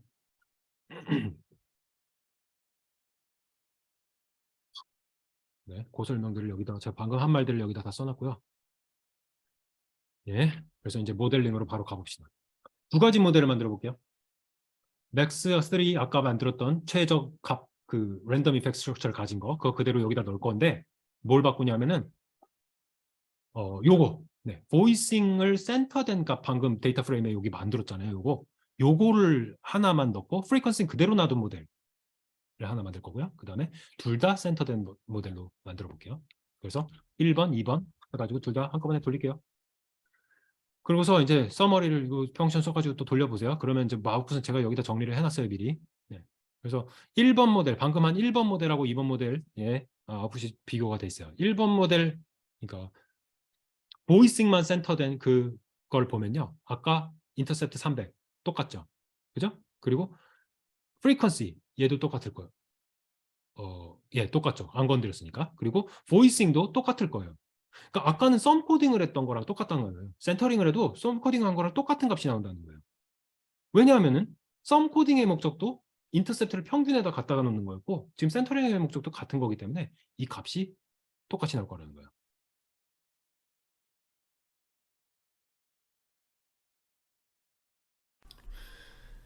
예, 그래서 정리를 하자면 요 지금 하나만 센터링한 모델 C1는 지금 보이싱만 센터링을 했기 때문에 근데 이 보이싱이 지금 보이스랑 보이스리스의 개수가 똑같기 때문에 요거를 센터링하면은 평균 값을 0으로 딱 가지게 될 거고요. 그거는 아까 썸 코딩에서도 마찬가지였죠. 그죠? 그래서 아까 썸 코딩을 하면서 0.5로 했던 그 모델하고 완전히 똑같은 값이 나오게 되는 거죠. 프리퀀시는 아예 건들지 않았기 때문에 전혀 썸 코딩을 하지 않고 트리트먼트 코딩으로 놔뒀기 때문에 당연히 같은 값이고요. 그래서 결국 뭐 결론은 뭐죠? 센터링을 컨티뉴스 밸류에 베리어블에 하게 되면은 그거는 이제 썸 코딩에서랑 마찬가지로 평균에다가 0을 딱 갖다 놓기 때문에 네, 그 0.5로 썸 코딩한 것과 똑같은 효과로 해석을 할 수가 있다. 그렇게 볼 수가 있는 거고요. 네, 그 말을 여기다가 써놓은 거고요. 자, 그 다음에 이제 둘 다 센터링을 한 모델을 볼게요. 둘 다 센터링을 한 모델이라서 프리퀀시 C 그리고 보이싱도 C로 돼 있어요. 네. 얘는 지금 인터셉트부터 벌써 달라요. 그죠? 인터셉트가 왜 다른지 한번 생각을 해봅시다. 이제 둘 다 센터링을 했기 때문에 둘 다 평균일 때의 값인 거예요. 그죠? 그거를 이제 요거를 이해하기 위해서 요 모델을 이해하기 위해서 요 밑에 그래프를 하나 그려볼게요. 이 그래프를 저번에 토요일 워크숍에 그렸던 그래프랑 같은 그래프 를 놓고 이제 좀 보시면요. 자, 인터셉트가 266으로 나온다. 이건 무슨 의미겠어요? 프리퀀시도 0, 보이싱도 0. 다시 말해서 프리퀀시도 평균, 보이싱도 평균. 왜? 둘 다 센터를 했으니까. 그죠? 그래서 프리퀀시가 0이로 여기가 0으로 찍혀 있어요. 아까 그렸던 그래프는 0이 이쪽에 제일 왼쪽에 있었는데 이게 이쪽으로 왔다는 거죠. 센터 쪽으로 왔다는 거죠. 그죠? 그 완전히 센터로 가지 않은 이유는 뭐겠어요? 지금 얇게 찍어놓은 제가 여기다가 그래프에다가 알파 레벨을 좀 낮춰가지고 되게 얇게 나오게 해달라고 주문을 해놨어요. 네.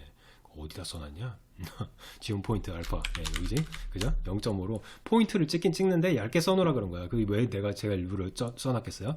포인트들이 이쪽에 더 많다는 거예요. 그러니까 프리퀀시가 낮은 단어들이 더 많이 테스트된 거예요. 이건 왜 그러냐면 로그를 씌웠기 때문에 그래요.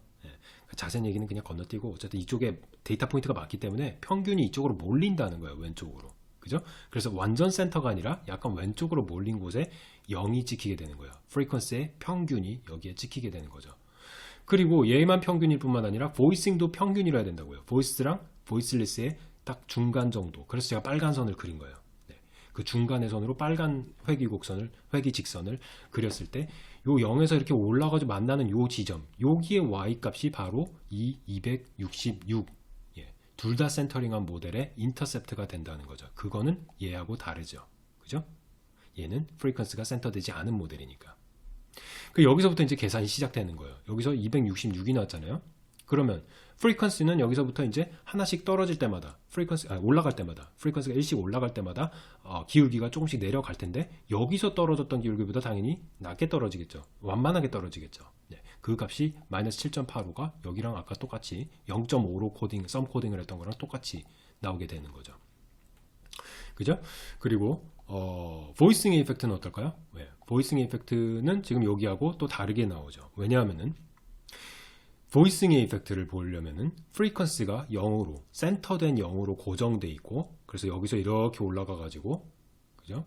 여기서 이렇게 올라가 가지고 여기서 인터셉트에서 인터셉트를 기준으로 해야 되니까 266 방금 설명했던 여기서부터 이제 보이싱이 하나 떨어지는 거니까 보이싱이 1만큼 떨어지는 거니까 여기서 이만큼 떨어졌던 거 실선에서 점선으로 떨어졌던 게 1만큼인 거잖아요. 그래서 이 가운데 빨간 직선에서도 1만큼 떨어지면 여기까지 내려가야 되는 거예요. 그죠? 그렇게 내려간 요 사이즈가 이 디스턴스가 여기서 여기의 디스턴스하고 똑같다는 거죠. 왜냐하면 이 V는 제가 여기 지금 식에다가 그래프를 그리는 식에다가 그렇게 계산을 해서 찍어놨어요. 딱 그만큼이 나오게끔. 미심쩍 그면 설명을 드릴게요. 여기 지금 M을 찍은 곳은요. 여기 나왔던 인터셉트 값 있죠? 요 값을 갖다 여기다 넣는 거고요. 그리고 요 V를 찍으라고 한 곳은 그 인터셉트 값에서 41.73만큼 빼라. 왜? 보이싱의 이펙트 사이즈가 그만큼이었으니까. 그걸 뺀 값을 그대로 여기다 V를 찍어줘 라고 했어요. 그래서 여기서 요만큼 떨어진 값은 여기서 요만큼 떨어진 값이랑 똑같기 때문에 다시 말해서 센터된 그 인터셉트에서 요만큼을 빼놔. 그리고 원래 센터되기 전에 VD에서 VL로 빼놔. 그 매그니튜드는 똑같기 때문에 요 이펙트 사이즈가 이렇게 찍히게 되는 거죠.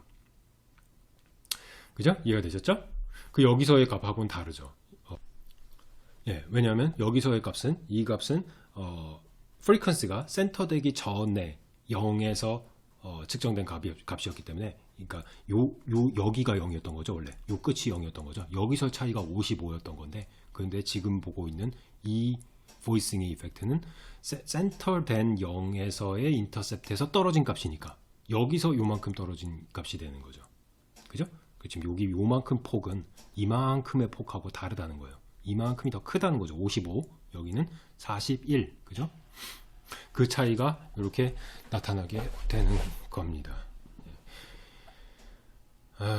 네. 이 설명을 드리는데 제가 토요일에 되게 버벅거려가지고 헤매가지고 다시 한번 녹화를 하면서 좀 깔끔하게 정리를 해드렸고요. 네. 그리고 간혹 가다가 코딩을 하시다가 이제 그 레퍼런스 레벨을 바꾸고 싶을 때가 있을 수 있어요. 그러니까 좀 더 데이터를 프레젠테이션 하기가 쉬운 방향이 있을 수 있거든요. 예를 들어 뭐 기울기 값들이 어떤 건 플러스고 어떤 건 마이너스고 막 이러면 되게 머릿속이 복잡해지잖아요. 그래서 기울기 값을 전부 다 플러스로 통일하고 싶어. 그죠? 그럴 수 있겠죠. 그래서 보이스리스일 때는 바울 듀레이션이 짧은데 보이스일 때는 더 길어. 그러면 보이스리스가 레퍼런스가 돼야 될 거 아니에요. 그걸 바꾸고 싶으면 이런 코딩을 여기 있는 이 펑션을 지금은 파운드 사인 써놨는데 이거 지우시고 쓰면 되겠습니다. 가장 핵심적인 건 이거예요. real level이라는 펑션을 쓰는 겁니다. 벡터로 바꿔가지고 real level이라는 걸 바꿔서 reference level을 여기다 지정을 해서 하게 돼요. 그러면 그래프도 그 디퍼런스 값이, reference 값이 바뀌고요. 모델도 바뀌고요. 다 바뀌게 돼요. 자, 그다음에 이제 또 마지막으로 체크해야 되는 것이 아까 등분산성 우리 한참 잊고 있었어요. 처음에 얘기했었죠. 그거를 작은 데이터에서는 되게 중요하게 테스팅을 해야 된다 그랬는데 큰 데이터일수록 조금 대충 해도 된다 그랬어요. 그래서 뭘 하냐면요. 그리고 등분산성이 있냐 없냐도 그 노멀리티랑 마찬가지로 이게 있어 없어라고 딱 칼로 무자르듯이 갈라지는 게 아니라 되게 그레이던트예요. 그래가지고 어떻게 보면은 비주얼 체크가 더 중요해요. 그래프를 그려보면서. 노멀리티도 마찬가지고 등분산성도 마찬가지고. 그래서 그걸 하게 해가지고 일단은 데이터셋을 보이스 셋하고 보이스 리스트하고 두 개를 일단 나눠 놓고요. 각각을 체크할 거기 때문에. 그 다음에 플랫을 여기 간단하게 그려보면은 아까 같은 그런 덴서티 플랫이에요. 우리 새로 만든 지금 두 번째로 만든 그 데이터에서는 보이스 뭐죠? L타입 2가 지금 보이스드니까 얘가 점선이 보이스드고요. 얘가 무성음이고요. 그래서 바울 듀레이션이 무성음일 때 더 짧아지는 그런 패턴을 보여주고 있는 건데 얘를 이제 아까 처음에 했던 작은 데이터셋을 가지고 했던 샤피로 윌커 테스트를 가지고서 할 수도 있겠죠. 세 개를 다 돌려보면 P밸류 높고 높고 높고 그래서 노멀리티를 만족한다고 볼 수가 있어요. 그래서 문제 없고요. 그럼 이제 등분산성은 어떻게 검증하느냐? 이거 이제 비주얼 체크를 해야 된다는 건데 노멀리티도 한꺼번에 다 비주얼 체크를 같이 해볼게요. 아주 간단한 그런 그래프 패키지가 있어요. 하 패키지 먼저 불러오고서 그래프의 패키지, 그래프를 여러 개를 그리면서 이제 비주얼 체크를 할 수가 있다는 겁니다. 예. 이 카 패키지는 참 레빈 테스트를 위해서 불러오는 거예요. 레빈 테스트를 가지고서 이제 등분산성을 아까 검증할 수 있다고 그랬잖아요. 근데 이걸 돌리면요 에러가 나올 거예요. 안 돌아가요. 왜냐하면은 레빈 테스트는 샘플 사이즈가 너무 크면 안 돌아가요. 아까 같이 막 30개 이하 막 이런 작은 데서만 돌아가는 단순한 테스트라서 안 돌아가서 이제 이걸 가지고서 대신에 그래프를 그려본다는 거죠. 무슨 그래프를 그렸냐면 아까 처음에 여기에서 등분산성 설명할 때 여기서 설명드렸던 요런 그래프를 그려볼 거예요. 이거 말고 요거 뭐였죠? X축에 모델에서 예측한 값들, fitted value들을 놓고 그리고 residual 값들을 세로축에 놓는 이 그래프를 통해 가지고 이게 불규칙적으로 이렇게 나와야 된다 그랬어요. 이런 식으로 규칙성이 있으면 안 된다 그랬어요. 그거를 확인을 하는 거예요. 그래서 방금 우리가 마지막에 만든 센터가 둘 다 된 프리퀀시랑 보이스랑 둘 다 센터가 된 그 모델을 가지고서 그걸 파이널 모델이라고 합시다 우리가. 그걸 가지고서 리지듀얼 값들을 먼저 구해줘라는 뜻이야. 그럼 이건 뭐겠어요? 랜덤 이펙트랑 픽스드 이펙트랑 다 합쳐가지고 직선들 막 잔뜩 그렸잖아요. 그것들을 다 그것들과 점들이 아직도 남아있는 그 리지듀얼 값들, 거리들 그것들을 다 합쳐줘 이런 뜻이야. 그래서 그거를 합쳐가지고 이렇게 베리어블로 만들면은 이런 숫자들, 리지듀얼 숫자들이 잔뜩 나오게 되죠. 그죠? 이걸 하나의 벡터로 만들어 놓고요. 그 다음에 이제 플롯을 여러 개를 그릴 거니까 이 한 개의 행과 세 개의 열을 가지는 그런 이제 그 그리드를 먼저 만드는 거예요. 이건 눌러도 뭐 아무 반응이 없을 거예요. 여기 뭐 바뀌는 게 없는데 그리드만 일단 그 얘가 R이 만들어 놓은 거 마음속에 만들어 놓은 거예요. 그런 상태에서 첫 번째로 히스토그램을 하나 만드는 거예요. 뭐에? 방금 만든 그 리지듀얼 값들에 이 잔뜩 있는 얘네들의 분포도를 한번 그려보면은 이렇게 그래프가 하나 나와요. 일단 다 그리고 키워볼게요. 그 다음에 두 번째 거는 스케일러 플러스를 만드는 거예요. 리지듀얼 값들을 가지고서 QQ놈이라는 펑션을 써가지고 스케일러 플롯을 그리는데 이거를 QQ 플롯이라고 불러요. 이 가로축에는 theoretical quantities, 그러니까 이게 만약에 등분사성이 가정이 됐을 때 이렇게 그 양들이 증가하는 그런 값들이 있고 그리고 실제로 샘플이 된 값들이 있는 거예요. 등분사성이 완벽하게 가정이 돼가지고 이렇게 올라가는 거랑 우리가 실제로 샘플이 해가지고 나오는 리지듀얼 값들이랑 얘네들이 상관관계가 높으면 높을수록 무슨 뜻이에요? 등분사성을 많이 갖췄다는 뜻이 되는 거죠. 이해가 되시나요? 그래서 얘가 일단 키워놓고 설명을 해드릴게요. QQ 플롯이 이렇게 점들로 쫙 찍히게 되는데 여기에다가 하나를 라인을 더 그려요. 이건 뭐냐면은 이제 이 얘의 증가분하고 얘의 증가분을 1대1로 연결하는 직선을 이렇게 쭉 그리는 거죠. 그죠? 이 직선을 그리는 게 이제 theoretically 이렇게 이 일직선상에 쭉 서면은 완벽한 등분산성이야 이런 뜻이에요. 근데 우리의 관찰값들이 어때요? 거의 다 이 직선 위에 올라와 있어요. 이 정도면은 등분산성 이게 노멀리티에 대한 테스트죠. 죄송합니다. 이론적으로 완벽한 노멀 디스트리뷰션을 가질 때하고 거의 일치하는 그런 데이터의 분포를 보여준다는 거예요. 그게 어디 있죠? 여기. 샘플한 그 데이터의 그 히스토그램을 그려보니까 노멀리티를 거의 갖추고 있잖아요. 그 모습이 이렇게 찍힌다는 거죠. 그래서 이 두 그래프가 보여주고 있는 건 뭐죠? 노멀리티는 거의 완벽하게 샘플 데이터에서 잘 갖추고 있다라는 뜻이 되는 거고요. 그 다음에 세 번째 플롯은요. 이제 이게 등분산성에 대한 건데, 요게 이제 방금 슬라이드에서 봤던 그런 그림인 거죠. 요렇게 나오게 됐어요. 세 번째 그림. 어때요? X축, fitted value가 점점 더 커질수록 이 residual 값들이 어떤 특정한 패턴을 가지나요? 전혀 찾아볼 수 없어요. 그죠? 그래서 등분산성을 충분히 갖췄다라고 볼 수 있는 거죠. 이렇게 비주얼 책으로 이렇게 한꺼번에 세트로 묶어가지고 지금 여기 있는 그 몇 줄 안 되잖아요. 요만큼 이렇게 예, 리지듀얼부터 여기서부터 이렇게 한 코드 패키지로 묶어가지고 한 방에 돌리시면은 바로바로 확인을 할 수가 있겠죠. 아주 간단한 거예요, 사실상. 그래서 요거를 체크를 꼭 모델을 돌리고 나서 하셔야 되는 거예요. 그러니까 샘플이 굉장히 작아가지고 아까 T-테스트나 아노바 할 때는 모델 돌리기 전에 해가지고 등분산성을 가정하고 했었는데, 근데 이거는 샘플이 클 때는 리니어 모델을 다 리그레션 모델을 다 돌려가지고 그 모델에 피치된 밸류를 가지고서 판단을 한다는 겁니다. 예. 예, 그래서 뭐 아까 했던 뭐 샤피로 일크 테스트 뭐 이런 거는 이제 큰 데이터에는 별로 적합하지 않으니까 요걸로 하는 게 훨씬 낫다라는 얘기 설명으로 써놓은 거고요. 예. 그리고 이제 요거 그림을 가지고서 우리가 비주얼 체크를 하려면 기준점이 있어야 되잖아요. 어떤 게 좋은 핏이고 어떤 정도가 안 좋은 건지 그걸 연습하는 그 시뮬레이션이 여기 있어요. 이거 보도윈터 책에서 제가 발췌한 건데 요거를 이렇게 다 한꺼번에 돌리게 되면은 이런 플랫이 만들어지거든요. 여러 개가 있어요. 이 중에서 이제 보면서 음, 예. 얘네들은 지금 규칙성이 어때요? 여기서부터 이렇게 증가할수록 점점 더 분산이 벌어지죠. 그죠? 규칙성이 있죠. 얘도 있죠. 얘도 있죠. 얘네들은 전부 다 등분사성을 어기는 애들이에요. 그런 예시들이에요. 그게 여기에 다 그려져 있는 거고요. 그럼 안 어기는 예시들은 어떤 건데? 얘네들이요. 요거는 보면은 지금 다 패턴들이 없는 애들이에요.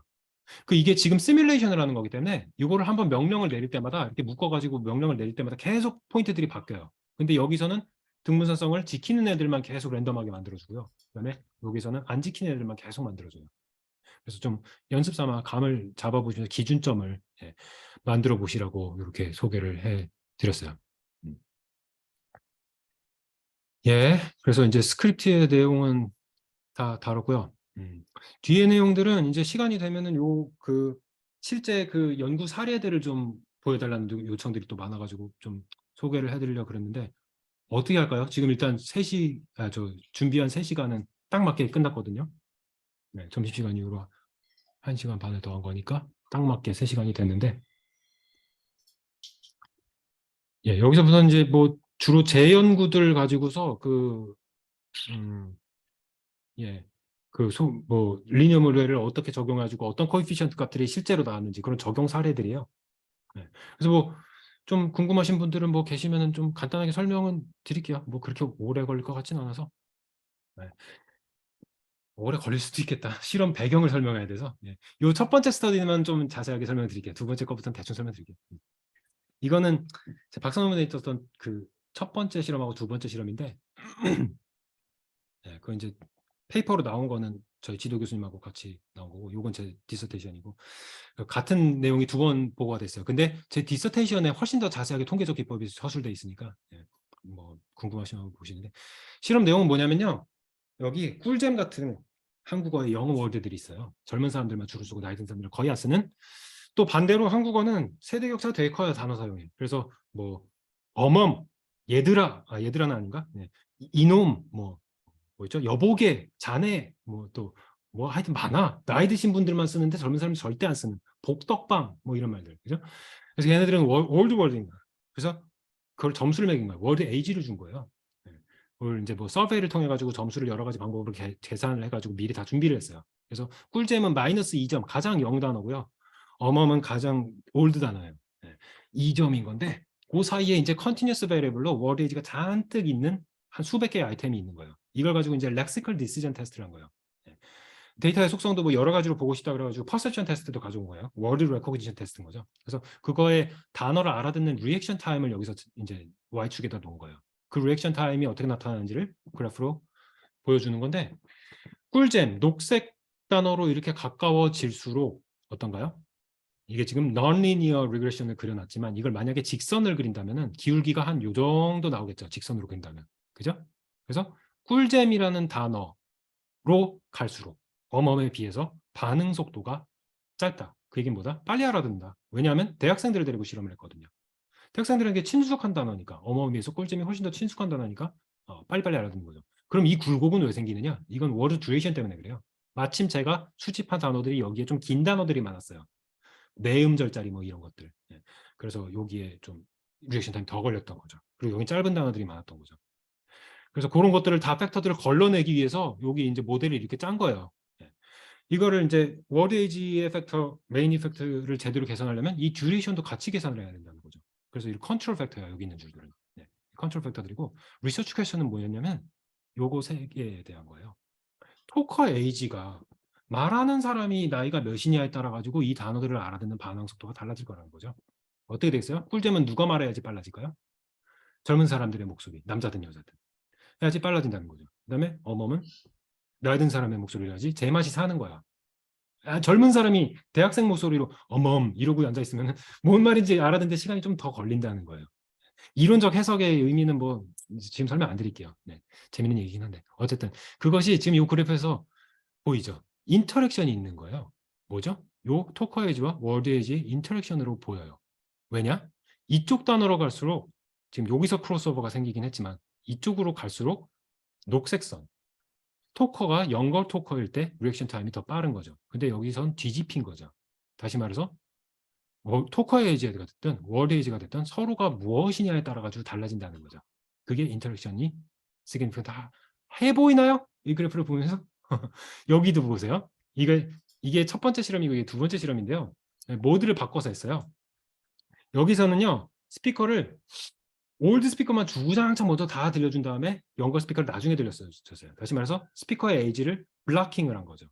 한 블락에서는 한 가지 종류의 나이대만 들려준 거죠. 근데 여기서는 누가 나올지 모르는 상태에서 막 계속 예측되지 않는 상태에서 나오는 거예요. 여러 명의 토커가. 그래서 예측이 안 되는 상태를 따로 테스트를 한 거예요. 왜 했을까요? 이게 한 블락에서 계속 같은 나이대가 나오면은 예측이 되잖아요. 내가 지금 나이 든 사람의 목소리를 듣고 있으니까 이 사람이 말할 단어들이 꿀잼일 확률은 별로 없지 않을까?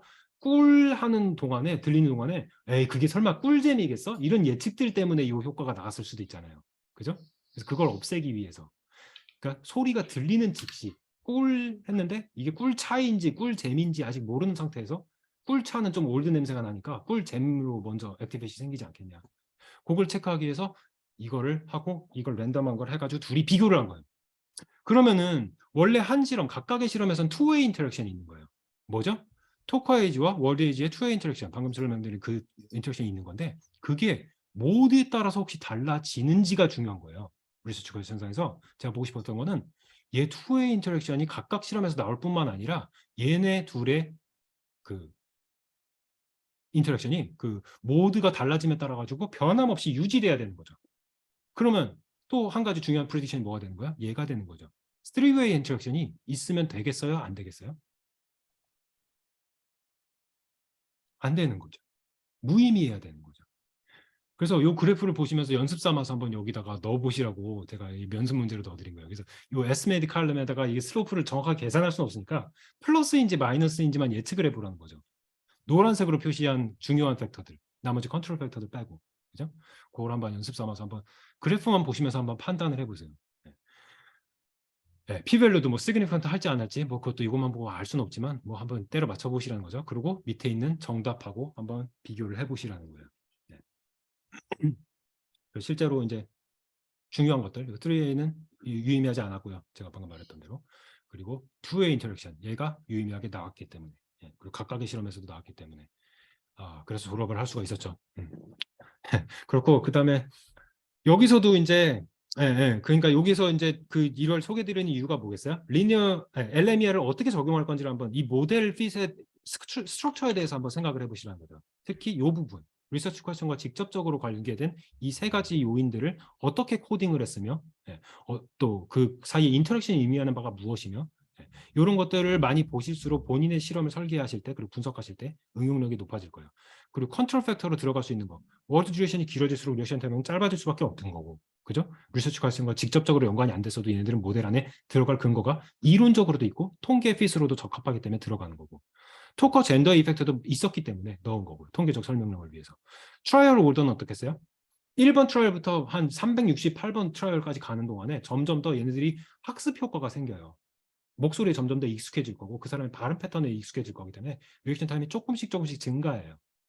그런 팩터도 내 리서치 퀘션하고는 별 상관없지만 언어학적으로 설명이 되는 팩터고 통계적으로 유의미하게 모델 핏을 좋게 하기 때문에 넣어줘야지 얘네들의 설명력이 오히려 더 좋아진다는 거야. 내 리서치 퀘션의 하이퍼테시스가. 그죠? 그리고 랜덤 이펙트를 쳐도 이렇게 막 그 LRT를 통해 가지고 복잡하게 뭐 설정을 한 것들. 이런 구조들을 한번 보시라는 예시로 혹시 궁금해서 뭐 더 자세히 보시려면 이 페이퍼들 지금 전부 다 이 레퍼런스 폴더에다 다 넣어놨습니다. PDF 파일로. 여기 디서테이션 있고 이게 저널에 나온 페이퍼고요. 그리고 요 두 번째로 보여드릴 건 아이 트래킹 스터디인데 요거는 페이퍼가 이거고요. 지난달에 나온 따끈따끈한 페이퍼고요. 그 여기에서도요 시간이 흐르는 동안에 이제 아이 트래킹 스터디니까 시선이 어디를 보는지를 Y축에다 놓은 거예요. 저번에 저 워크숍에서 보여드릴 거랑 비슷한 그래프죠. 똑같은 그래프는 아닌데 그래서 이렇게 시간이 가는 동안에 화면에다 이런 걸 보여준 거예요. 꿀잼하고 꿀차 이런 단어들을 보여준 상태에서 꿀이 나오는 순간에 어디를 보는지를 테스트하고 싶었던 거죠. 그래서 이건 지금 영워드 컨디션일 때만 그래서 이 화면을 보여준 동안에 꿀잼이 들릴 때만 그래프를 그린 거예요. 그거를 보면은 이게 매치가 파란색이죠. 그래서 스피커가 말하는 사람이 영어 스피커가 말한 게 파란 선이고 빨간색은 올드 스피커가 말한 거예요. 그거를 이제 칠선은 타겟을 보고 있는 거, 꿀잼을 보고 있는 건데 처음에는 타겟이랑 점선이랑 그러니까 그 컴패리런 이 꿀차랑 꿀잼이랑 서로 구분이 안 되다가 여기서부터 이제 갈라지기 시작하죠. 근데 갈라지기 전에 여기서 이미 파란색이 올라가 있다는 거예요. 빨간색보다. 그죠? 그 얘기는 뭐예요? 꿀이 들리는 동안에 꿀차보다는 이 토커하고 매치가 되는 꿀잼을 본다는 뜻인 거죠. 그죠? 파란색이 매치니까. 그죠? 그래서 여기서 지금까지 설명한 이펙트들이 뭐가 있겠어요? 토커의 메인 이펙트가 있을 수 있고요. 근데 그건 별로 안 중요하겠죠. 누구의 목소리에 더 빨리 반응하는지 별로 안 중요해요. 근데 워드 에이지랑 매치가 됐을 때 그때 워드 에이지랑 인터랙션이 사실 중요한 거죠. 그죠? 그게 투웨이 인터랙션인 거죠. 근데 그 투웨이 인터랙션이 걔만 영향이 있을까? 이 시간이 감에 따라 가지고 기하급수적으로 시선이 타겟에 꽂힌다고요. 꿀잼이 들리면 들릴수록. 그래서 타임하고도 3웨이 인터랙션이 생기는 거죠. 그죠? 이런 식으로 데이터들을 하나씩 이해해 보시라고 설명을 드리고 또 인터랙션 또 있어요. 여기 페이즈 1이 있고 페이즈 2가 있어요. 페이즈 1은 꿀까지만 들렸을 때예요. 아직 잼이 나올지 차가 나올지 코 아티큘레이션도 시작 안 했을 때예요. 동시조음도. 그래서 꿀하고 리을 소리만 딱 들렸을 때까지만 봤을 때는 파란색이 높았어요. 근데 이게 뒤에서는 뒤집힌다는 거예요.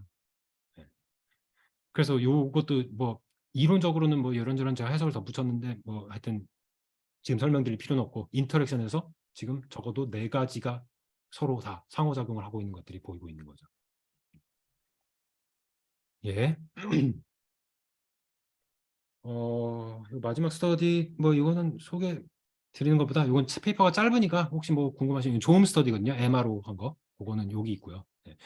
이거는 지금 투고한 상태라 가지고 저널 페이퍼에다 투고한 상태라 가지고 옛날에 저 발표했던 그 프로시딩으로 올려놨으니까 간단한 페이퍼니까 뭐 궁금하시면 읽어보시면서 어떤 분석을 했는지 뭐 커팅은 어떻게 했는지 뭐 그런 것들 한번 보실 수 있을 거고요. 예.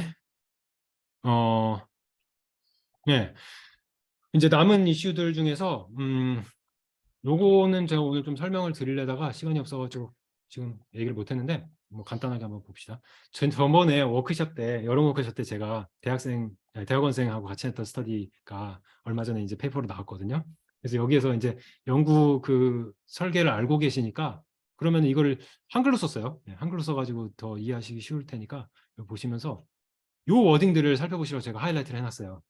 그러니까 여기에 이제 모델 구조에 대한 설명을 어떻게 하는지 뭐 한국말로 할 때, 영어로 할 때 뭐 그런 것들도 뭐 이렇게 좀 보시면서 또 우도 비율 검정을 하면서 뭐 제가 꼭 말을 언급을 해야 되는 것들이 있다 그랬죠. 그런 것들을 어떤 식으로 표현할 수 있는지 또 너무 설명이 길어지면 안 되니까 페이퍼에서 그런 것들을 한번 참고 삼아 보시라고 이렇게 놔뒀고요. 또 영어로 된 설명 보시면은 뭐 제가 쓴 것 중에서는 박사 논문에서 가장 자세하게 되어 있고요. 그 다음에 제가 요걸 안 써요. R 마크다운이라는 거 혹시 들어보셨는지 모르겠는데 이게 되게 유용하거든요. 그러니까 얘는요. 지금 이 R 스크립트 보면은 되게 눈알 빠지잖아요. 이게 막 그 내가 R한테 얘기 안 하고 나한테 노트를 남기고 싶을 땐 파운드 사인 꼭 써야 되고 막 여러 가지들 내가 그래서 뭘 하고 있었지 막 어느 줄에 있었지 막 되게 찾아가기가 힘들잖아요. 근데 R 마크다운이라는 걸 쓰시면은 되게 책처럼 나와요. 책에 잘 정리된 편집된 것처럼 그런 이렇게 뭐 그림 따로 모델의 아웃풋 따로 표로 다 정리해주고 자동으로 그런 것들이 스크립트만 쓰면은 그게 스크립트를 써가지고 다 돌리면은 그게 자동으로 파일로 딱 생성이 돼요. 제가 지난번 여름 워크숍 때 제가 스크립트를 갖다가 이거를 R 마크다운을 써가지고 HTML 파일로 하나 첨부해 둔 적이 있었어요. 그게 이거였거든요. 네. 그래서 쓰실 분들은 이거 쓰시면 되게 편할 거예요. 근데 저는 안 쓰는 이유가 편의성을 생각하면 저걸 써야 되는데 저는 이미 요 올드 패션드 스타일에 되게 익숙해져 버렸어요. 그래가지고 별로 안 불편해요, 저는. 네. 그래서 워크숍 때도 여러분들이 그 아래 기본적인 요 코딩 방식을 좀 이해하시는 게 낫지 않을까 싶어가지고 그냥 계속 이걸로 했는데 사실은 R 마크다운 쓰면 훨씬 더 깔끔한 그런 스크립트가 만들어져서 HTML로도 저장 가능하고 PDF로도 가능하고 여러 가지 형식으로 가능하니까 그거를 사용하시도록 하실 수 있고요. 예. 트랜스포메이션에 대한 것들도 여러분들 좀 더 공부를 많이 하셨으면 좋겠습니다. 이것도 되게 유용할 수가 있기 때문이고요. 그리고 요청하신 사용 중에서 요 이제 non-linear 모델에 대한 이야기들, 이것도 오늘 못 다뤘는데 저번에 뭐 잠깐 언급을 해드렸던 그 이제 로지스틱 리그레션도 있었고, 그리고 non-linear 모델 중에서는 이제 지금까지는 선형 모델만 한 건데, 그죠? 비선형 모델을 또 믹스드 모델로 할 수가 있어요. 그것들이 방법이 좀 쉽지는 않은데요. 그러니까 2차 함수, 3차 함수를 막 써야 돼요. 그런 것들 대표적인 것 사람들이 많이 쓰는 거가 이거거든요. 그 중에서 특히 요즘에는 이 사람들이 이거 되게 많이 써요. 그로스 커브 모델이라고 해요.